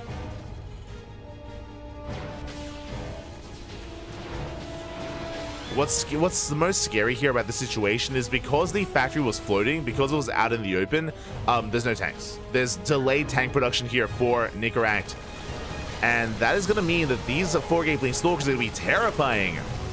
They can get so much done once they get high ground vision. Observers on the way, and we're not ready in the main. We're not ready whatsoever. No bunker, no tank, no nothing. We have a bio army on the low ground, but we can avoid this. We can avoid the bunker. Now going for the Cyclone. Do catch 1. Cyclone gets picked off. Observer about to rock up. Nickrak does read the dive into the main. We do scan. Up the Observer. Nice catch. The Observer goes down, but we just avoid the main army. Head for the natural. The bunker falls. And we can still take a fight. Boys are being pulled. Backup bunker on the way. The Cyclone is targeted. And the control so far is looking strong here for Nightmare. Taking down 6 SCVs. And the bunker, it won't finish. No shot. I mean, I say that, it looks like it might be able to. Even then, it's quite low. And the Stalkers, barely any have gone down. One Stalker has fallen. The Blinks are crazy. They're out of this world. The bunker does finish. We pull the boys. We repair. We do repair.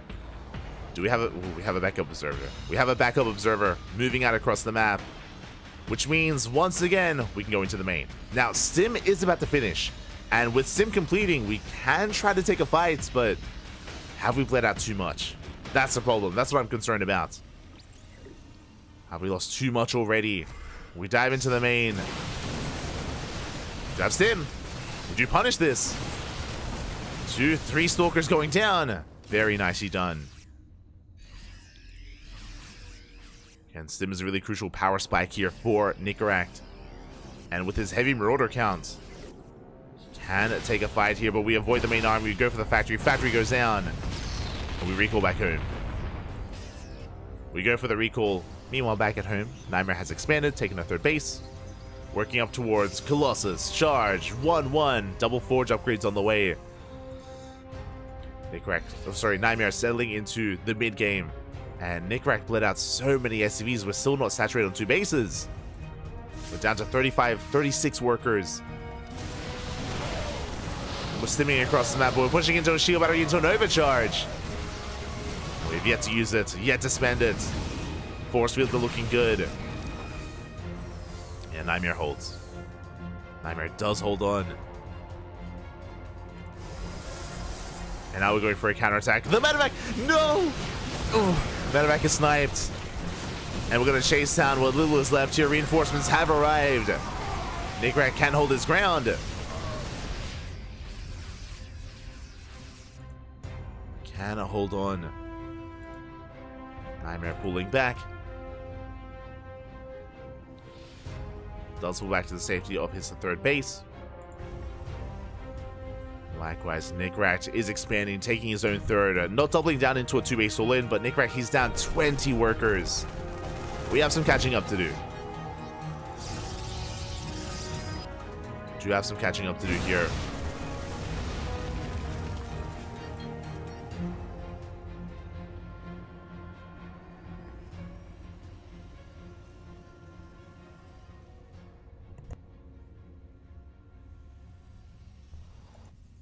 This game does settle down. We have a Ghost Academy on the way. Meanwhile, Nightmare is building up towards 2. Now a 3rd Colossus in production.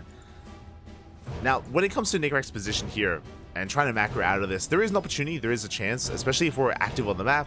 Really what we're reliant on is to try to pick away at the fringe bases of Nightmare, pick off a couple of workers, deny a base, catch some stray units.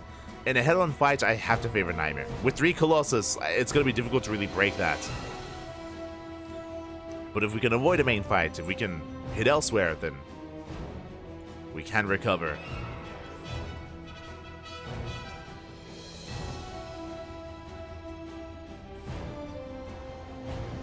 The onus is on Nicaract, though, to make that happen. As Nightmare is pushing. Oof. He's moving out with his main army. Zell's coming in to reinforce, or even hit the natural. Have a good amount of fire, but Nightmare does push in, and Nicaract out of position. Out of position. We hit the 3rd base. The Observer told all. And the Observer paying off here for Nightmare, just telling me exactly where the army was. We annihilate the bio. We're getting on top of the Marauders. GG. And Nightmare will take the series at 2-0, advancing on to the grand finals. GG. Smooch. GG, well played. I'm hoping that Nightmare doesn't do that. Nicaract, he was just asking Nightmare not to DM him, not to PM him GG afterwards. After win. But GG, well played. Nightmare does take it in the end, does advance on to the grand finals. And with that, we have not been able to avoid the PvP. We've not been able to avoid it. Aye. As you can see here on the bracket, Farmy was able to advance on earlier. Farmy was able to take down Azura, went to the ace match, took down Wayne, and took down Geralt as well with purely cheese. And likewise, Nightmare took down Eba, took down Nicaract, as well as Atom. Now it's made it to the finals as well. Congratulations. Congratulations, we have a PvP Grand Finals, which we are used to here on the CranKy Ducklings in Sparkling Tuna Cup. Fun fact, we've only ever had one non-Protoss champion this year, this entire year. That was Young Yakov. That was like last week or the week before that. Young Yakov, he broke the curse and he was able to get the one win for non-Protoss.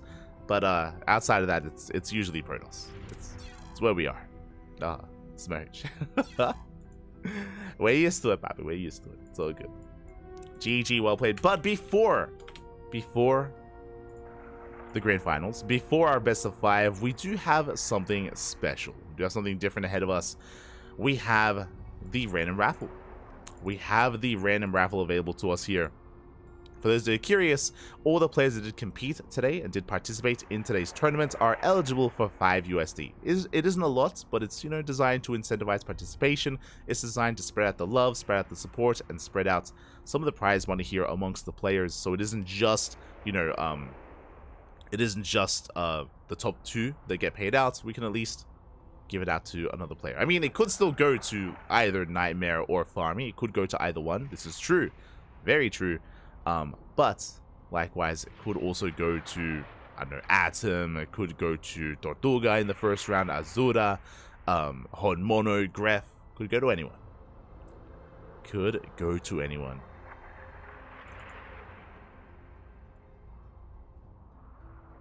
As we are getting ready here, having a look at the raffle. Here we go. We have 17 players, 17 eligible players. What we mean by that is that if you did forfeit in the first round, if you did not actually play a series, then you are ineligible for the random raffle. But we have 17 players. 17 players lining on up and ready for what's to come. Here we go.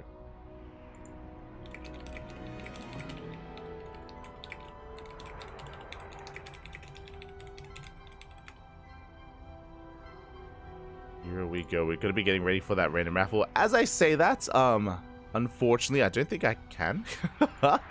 We might delay this and do this after the finals. What I mean by that is we do this via spreadsheet and I don't have access anymore. Oh.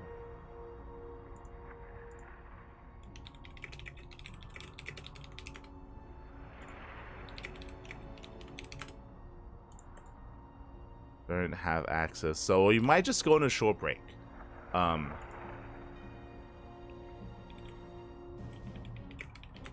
Okay, wait, never mind. We got this. Looks like we're gonna Kuro is gonna be rolling this externally. Okay, who do we got? Who is our random raffle? No, we have it. Okay, this week our random raffle winner is gonna be Nicaract. Is that 2 weeks in a row? Is that 2 weeks in a row? I'm pretty sure Nicaract won last week. Congratulations. Congratulations. Nicaract may have gone down in the semifinals, but does come out on top in the random raffle. Congratulations. So it does walk away with 5 USD. And now we're getting ready for the finals. We're getting ready for the PvP. It all comes down to this. It all comes down to Farmy and Nightmare. Also, I apologize. We usually have predictions going on in the chat for the semis, but this tournament has been quite fast. It's been a very fast tournament and a little bit chaotic as well, so I do apologize. We will have predictions though for this finals match for the PvP. We'll get that going.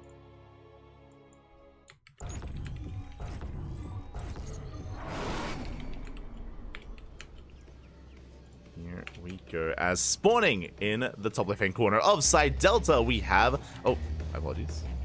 Yeah. We have our South Korean Protoss player. The Blue Protoss representing Bleed Esports. It is Nightmare. And spawning in the bottom right-hand corner, we have the other South Korean Protoss player, the up-and-coming or amateur Protoss, the red Protoss player himself, representing team or into the clan. It is Farmy.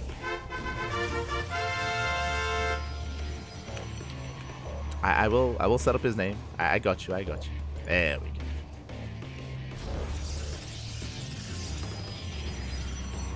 go. Okay, and if you're in the chat, predictions are open. Predictions are now open, so you can place your bets on who you think is going to be our champion. Will it be Nightmare or Farmy? Again, Nightmare, he is a reigning Sparkling Tuna Cup champion. I believe he's got 1 or 2 wins under his belt this year, so he's got a couple of these Tuna Cups under his belt. Meanwhile, Farmy, I believe this is his furthest championship. Like, this is his longest run in Sparkling Tuna Cup history. He has competed before, but never made it to the finals before. I'm impressed. Very impressed. Very happy to see Farmy doing well, and I do wish him the best. I hope that he can excel and go even further than that. We'll see. We shall see. Predictions open.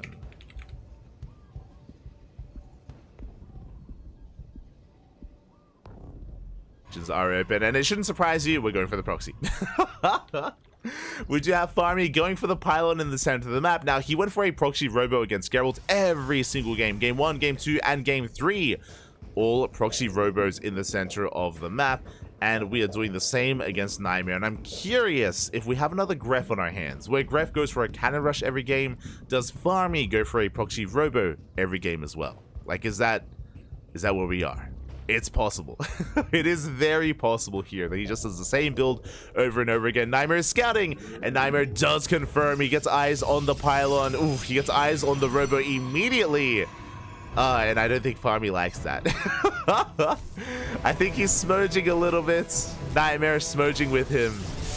Oh, unfortunate, as the Zealot has already arrived. It was a gate expense setup. Very economic setup here out of Nightmare, but the Zealot is already on that pylon. The pylon is going to be shut down. Farmy does throw down a ring of pylons around this, though, ensuring that it will finish, ensuring that we can get it up and running. Stalker has arrived. Farmy did open up double Stalker. He does have the Stalker advantage. Does zone Nightmare away. Does zone him away. Zealot is going to be sniped. Now we do have 2 Stalkers versus 2 Stalkers. Nightmare is still going for the pylons, but there's 3 of them. There's so many. Prism's on the way to help Micro, to help control. Proxy gateway as well. The proxy, we're going to be able to maintain it, just barely. But Nightmare does come out ahead in these trades. Oh, get some extra hits in. And Farmy bleeds out a Stalker. And Nightmare out controlling Farmy. Yeah, 2 for 1. A better trade for Nightmare. Additional Stalkers have arrived. But the Prism has made it out. We have Sentries, we have Stalkers, the Prism as well. Farmy is doubling down on 3 gateways. Meanwhile, back at home, Nightmare, what do we have to work with? We have the Robo on the low ground, we have the shield battery, we have the low ground set up here already.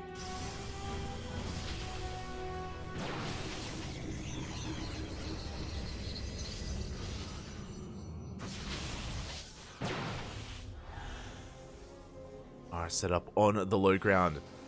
And the Immortal's already arrived. Like, despite the proxy, despite the faster robo for Farmy, Nightmare has faster Immortals. First Immortal is here. Prism on the way. Nightmare coming in from behind, trying to sneak up on that Prism. And it looks like he will get it. One more volley. The Prism goes down. Does cost us a Stalk, but that was well worth it. And Nightmare, he's shutting this down. The force fields, they mean nothing. We still fight within range. The force field's not what we needed here, as the army does slip by. GG gets called. Nightmare shuts down the cheese, and Nightmare takes game number 1. GG. GG, well played. Nightmare does take a lead here in the series. As a reminder, this is a best of 5, not a best of 3, so we do have an extended series available to us. But Nightmare, clearly familiar with Farmy. He was very quick to scout and very quick to confirm the positioning of the Robo. Was very quick to shut it down. And I'm curious if Farmy has other builds up his sleeve, or if he commits to the proxy robo. Does he commit?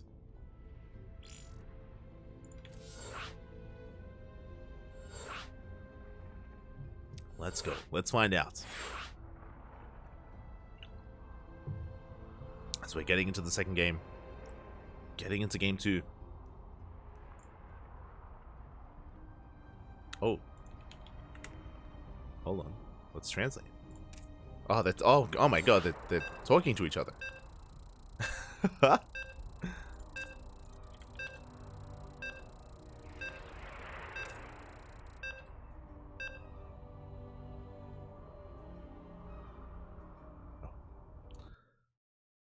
We are going to be settling in. I wasn't able to translate in time. I was...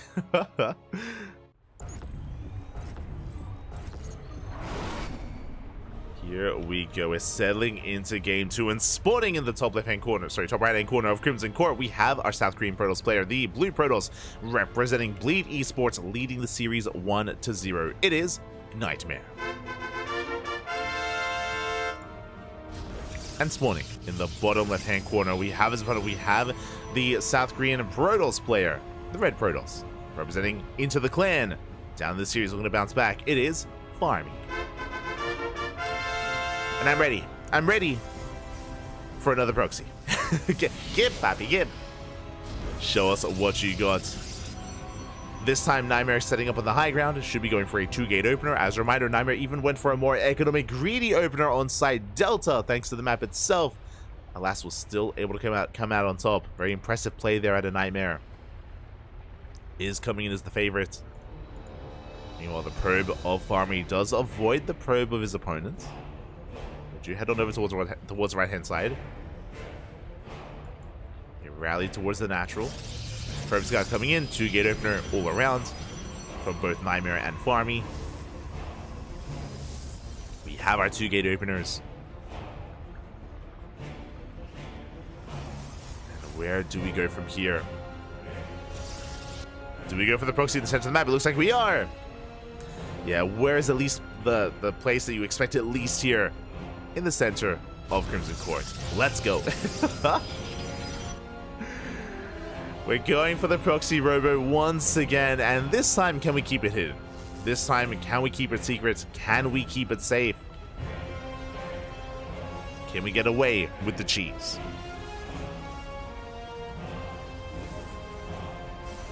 Nightmare setting up. Getting into the Cybercore. Ooh, Nightmare with the probe. Goes through the center, and he finds the pylon. Okay. We haven't committed to anything yet, but we do get eyes on the pylon. We are aware. Do we throw? We just throw down the robo anyway. Okay. We don't even care. We don't even care. Not anymore. Not anymore. Back at home, we have a defensive robo from Nightmare. Again, he's fully aware of what's going on. We do see Farmy's committed to the proxy, and Nightmare is preparing to defend. Third pylon in the main base, a little bit further back, keeping everything powered. Stalkers move out. So do the Stalkers of Farmy. Can Farmy maintain this position? Can we keep this robo powered? Can we keep it up? It does dive in, getting an extra shot off. Does have to pull back. Again, I'm loving the use of the tall grass here. Essentially, you cannot engage. You can't engage first because of the tall grass. The Red Protoss player Farmy will always hit first. Will always be able to shoot first here, and as a result, Nightmare has to back up, has to retreat. Second pylon, the gateway as well. It's going to be a 3-gate setup here out of Farmy. As Farmy does rotate over towards the right-hand side instead. Hoping to catch his opponent off guard, and we do get our first shots off. We catch one. One Stalker goes down. Soon to be 2. Oh my god, we're so close. One more shot. Uno más, papi, uno más. But Nightmare, he is in trouble. Got caught with his pants down. His Stalker's so low. We barely don't get it. Does make it back home in time. At the same time, Nightmare did open up with a War Prism first. War Prism across the map. Making its way towards the bases of Farmy. The Warping of Adepts. Nightmare diving in. At the same time, Farmy getting ready to push forward into the main. But up ramp against sentries. Not going to be easy. Force is looking decent. And we're getting on top of the pylon, trying to pick up a sentry. Alas, we don't get any going units at the same time. Nightmare gets in. And probes are going down. Probes are falling left and right. Yeah, the economy soon to be in shambles here for Farmy. Overcharge is popped, and we focus out the Prism. Big overextension. GG gets called. The Prism gets shut down. We're getting probe kills across the map, and Nightmare, he holds, he defends, takes a lead 2-0. GG. Ah, this is PvP.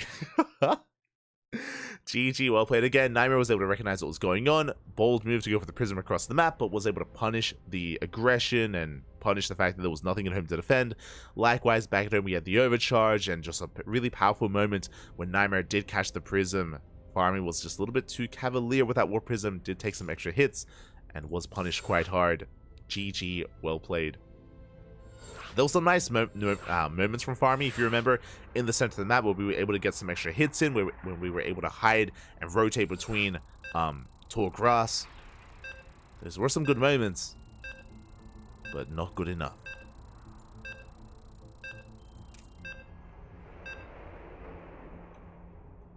Not good enough in the end. Now we're getting into potentially the final game of the series. I'm hoping we can bounce back. I'm hoping we can, but the pressure is now on Farmy. Here we go. As they switch places. Spawning in the bottom left-hand corner of Amphion, we have our South Korean Protoss player. Our Blue Protoss representing Bleed Esports. It is Nightmare. One game away from becoming our champion this week, and spawning in the top left-hand corner we have the red Protoss player from South Korea representing Into the Clan. It is Farmy. We go.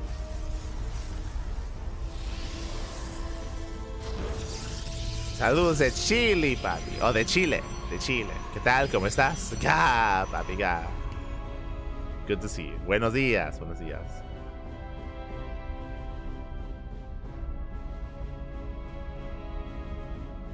Nightmare is moving out. Once again, we're loading into Amphion, so we have a gate expand, a more greedy economic setup here out of Nightmare. This could give Farmy an opportunity to take advantage of Nightmare. It's possible. As Nightmare is opening up double gas. Okay, with the double gas opener, that means we're going for a cyber core into a tech structure first. Could be a Stargate, could be a Void Ray before expansion. Sorry, could be a Stargate, could be a Robo before expansion. So a very safe economic opener here out of Nightmare. Not cutting as many corners as he otherwise could. Meanwhile, here it is. There's the proxy. Let's go. The pylon has been thrown down, and Farmy is setting up for the proxy robo. Once again. It's just the same build every game. Every time. Okay, let's go. Pylon is done. Robo soon thereafter. Once we finish up the Cybercore. Cybercore is done. Robo will soon be on the way. Meanwhile, we can see the Stargate in production here for Nightmare. So Stargates into expansion. This should be for Void Ray production. Can make defensive Void Rays. We can see that Nightmare, he's looking for the proxy. Scouring the map as we speak. Trying to get a read on what's going on. And there we go. Nightmare does come across it. Does find the Robo. Nightmare is aware. Our initial Zealot and Stalker on the way. And Farmy, his own Stalkers are in production, but it's going to take some time to get across the map. And the pylon's under fire. We shut down at least one of them. A little bit mistimed there as Nightmare does pull back. The pylons will survive. Both of them. So kind of here for Farmy, pulling back. We'll take down the Zealot. Does take some extra hits on the Stalker. And it looks like Nightmare, he can take the fights. Yeah, he got some extra hits in on the Stalker. Forces back Farmy. Probe goes down. Can we get much more done, though? The pylons, they take some shield damage, but not much else. This Nightmare is forced back. Gonna be reinforcing with a Void Ray with additional Stalkers. A risky move here to go for the Oracle first. Is going across the map. Do we have anything to defend? Force to recall. We do force a recall. Stalkers are in position. Oracle's coming in. Farmy is ready for it this time. Somewhat. 2 Stalkers, not going to be enough. We do still get damage done. 3, 4 Prisms. Oh my god, but we lose the Prism. Sorry, lose the Oracle. I'm used to seeing the War Prism going down throughout this entire series. We lose the Oracle. Not a bad pickoff. Not bad. Meanwhile, additional Void Rays are on the way. We can see Nightmare is in position to defend his natural base. That's the problem here with Amphion, is that your natural is quite large, so we could try to sneak in.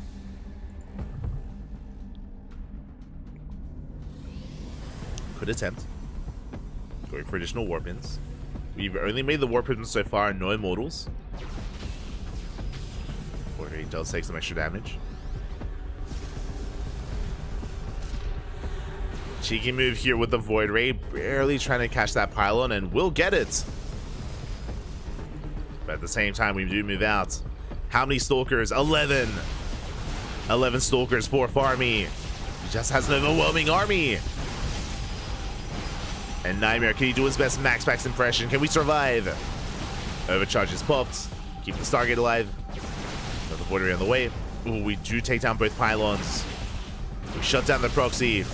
Void Ray goes down. And we may just have too much. It may just be too much at this point. Farmy forcing his way in. Meanwhile, the Void Ray going out across the map. We do have force fields. And Farmy shutting down the gateway, pushing forward. Force field is thrown down. And Farmy, can we break through? We do have 2 more shield batteries. Immortal does pop out. The Immortal will help, but we still have so many Stalkers. 10 Stalkers here for Farmy. Goes for the Immortal, shuts it down. 1 more volley, and it barely falls. Well, these Stalkers are so low. There's 4 left. 4 Stalkers left. Down to 2. Down to almost 1. And Nightmare, he holds. It costs us 4 shield batteries where he does hold on. At the same time, we depower the robots, the gateways across the map. No more warp ins. Farmy, he has money. He can warp in. If only he had gateways. If only he had gateways. Ay, ay, ay. We just can't spend our money. Yeah, repowering an extra gateway here in the center of the map, going for the Immortal. Nightmare, somehow barely holding on. That Void Ray coming in clutch. Okay, all the gateways are repowered. Backup pylons on the way.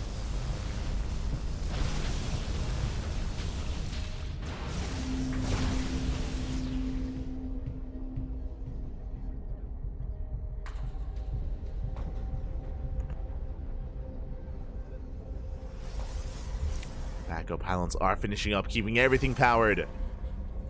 Back up to 4 gates. But it feels like it's taken too long. It feels like, I mean, again, time is working in Nightmare's favor. He's on 2 bases. Farmy's 1 base all in. The longer this goes on, the worse it is for the Red Protoss. Oh my god. Would you juggle back? Preserve our sentries are up to 3 Immortals. The Immortal count is just so high.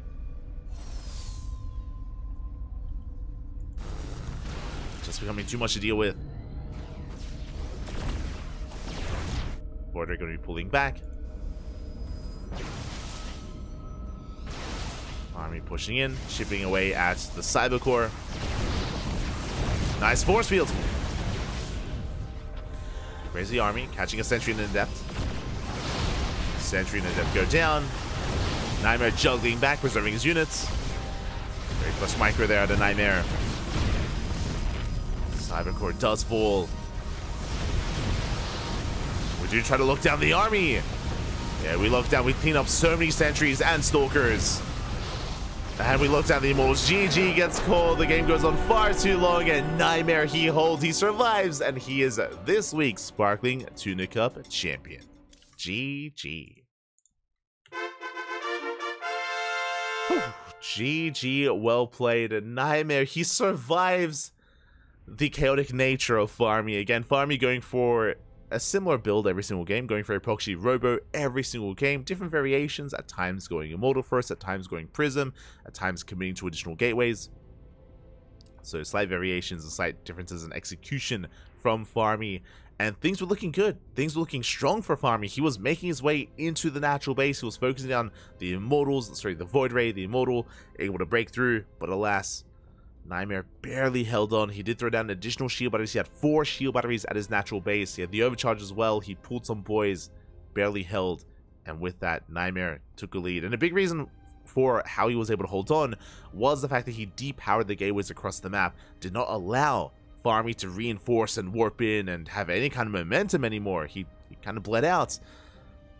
And GG, congratulations. Congratulations, Nightmare. He is not a stranger to this tournament series, to Sparkling Tuna Cup. He has won these in the past, but he's not the most consecutive winner here. It's been, I mean, Cristiano, he has been the tuna of 2024. But in the absence of Cristiano, Nightmare rises up.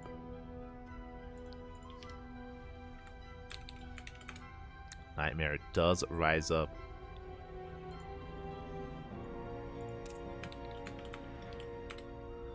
As I quickly just double check here, Nightmare 2024. Nightmare, he has won one tournament this year. It was STC number 50, and now he's taking his second win. His second Tuna Cup of the year. Congratulations. Congratulations, Nightmare. Again, Farmy, I was just double checking as well. Has he ever made it to the top 4? I don't think he has. He hasn't. Farmy, he's never made it to the top 4 in how many years of running this event? 2? Yeah, 2, almost 3 years of running this tournament. Over 2 years of running this tournament. Farmy has never made it this far in the tournament at all, so it's great to see him having a deep run, despite his cheesy nature. Very, very cheesy, chaotic nature. Was able to make it all the way to the finals off of the same build, time and time again. He's crazy. He's wild. GG. Congratulations. Congratulations. Also, a shout out to Nickract. Nickract also did walk away with some extra USD, with some extra prize money as well, thanks to the random raffle. So Nickract also does walk away with something as well. And yeah, with that, congratulations. Congratulations to our 3 players. And shout out to all the players that did compete here tonight as well. Do appreciate it, especially those that are also competing in Home Story Cup. There's a reason why we did want to give some love to Geralt and feature Geralt earlier, because Geralt is playing from Germany, is playing from Home Story Cup. The passion is real, Bobby. The passion is real. Do love to see it. Otherwise, thank you so much. Thanks so much for watching. Home Story Cup is starting up. When is it already live? Home Story Cup is in 40 minutes. I was hoping we could line it up. I was hoping we could line this tournament up and we can wrap up just in time for Home Story Cup. Not the case. Not the case, unfortunately. So if you are unsatiated, if you still want some more StarCraft inside you, you have to wait 40 minutes. I apologize, but in 40 minutes time, Home Story Cup is going to be back. So make sure you tune into that and make sure you check it out. It's going to be an amazing event. We will not be part of the broadcast for Home Story Cup. We covered the B stream. We did cover the B stream yesterday and the day before, but we will not be a part of the mainstream, or we will be needed or required for today's broadcast. So again, wish them all the best of luck. It's going to be a great tournament. I might stay up. We'll see. I would like to sleep and get my sleep schedule under control. You know, it's 9 p.m. right now, 9:21 p.m. in the evening, and it would be nice to get some rest and get ready for ESL Asia tomorrow. Oh god, we'll see. Otherwise, I could nap and I could like try to time myself to wake up for like the semis. Like I could wake up just in time for the semifinals and be ready for the rest of Home Story Cup. We'll see. We got options. I'll set my alarm. Otherwise, thank you for watching. Thanks so much for watching, everyone. Thank you so much for the support. Stick around. We're going to be giving another StarCraft streamer a raid. We'll be raiding Eba. Eba is streaming at the moment. Eba was competing in this event and is laddering until Home Story Cup. So yeah, it's a nice little waiting room for Home Story Cup. If you want to hang around with other like-minded individuals, other StarCraft fans, just quickly checking to see if there's any other StarCraft streamers. Florencio is playing Elden Ring. What else? Do we have anyone else that we could maybe potentially raid? I'm leaning towards Eba, but if there's anyone else we can maybe send our love to, we'll see. Strange is streaming. Let's go. We got Strange. And a couple of others as well. But yeah, with that, thank you for watching. Thank you so much. We do appreciate it. And when it comes to our next broadcast, we're going to be live tomorrow. In less than 24 hours, we're going to be live with ESL Open Cup Asia. ESL Cup Asia is going to be tomorrow. ESL Americas is the day after. KSL is the day after as well, as we're going over the KSL replays on Tuesday. And we also have Kung Fu Cup on Wednesday, WTL on Thursday, Friday, and Sunday as well. So plenty of StarCraft content is coming up. Till then, we're going to be heading off. So enjoy yourselves, enjoy your weekend, enjoy your night. Best of luck, and enjoy Home Story Cup. Hasta luego. Ciao, papi, ciao. Hasta luego. Hasta luego.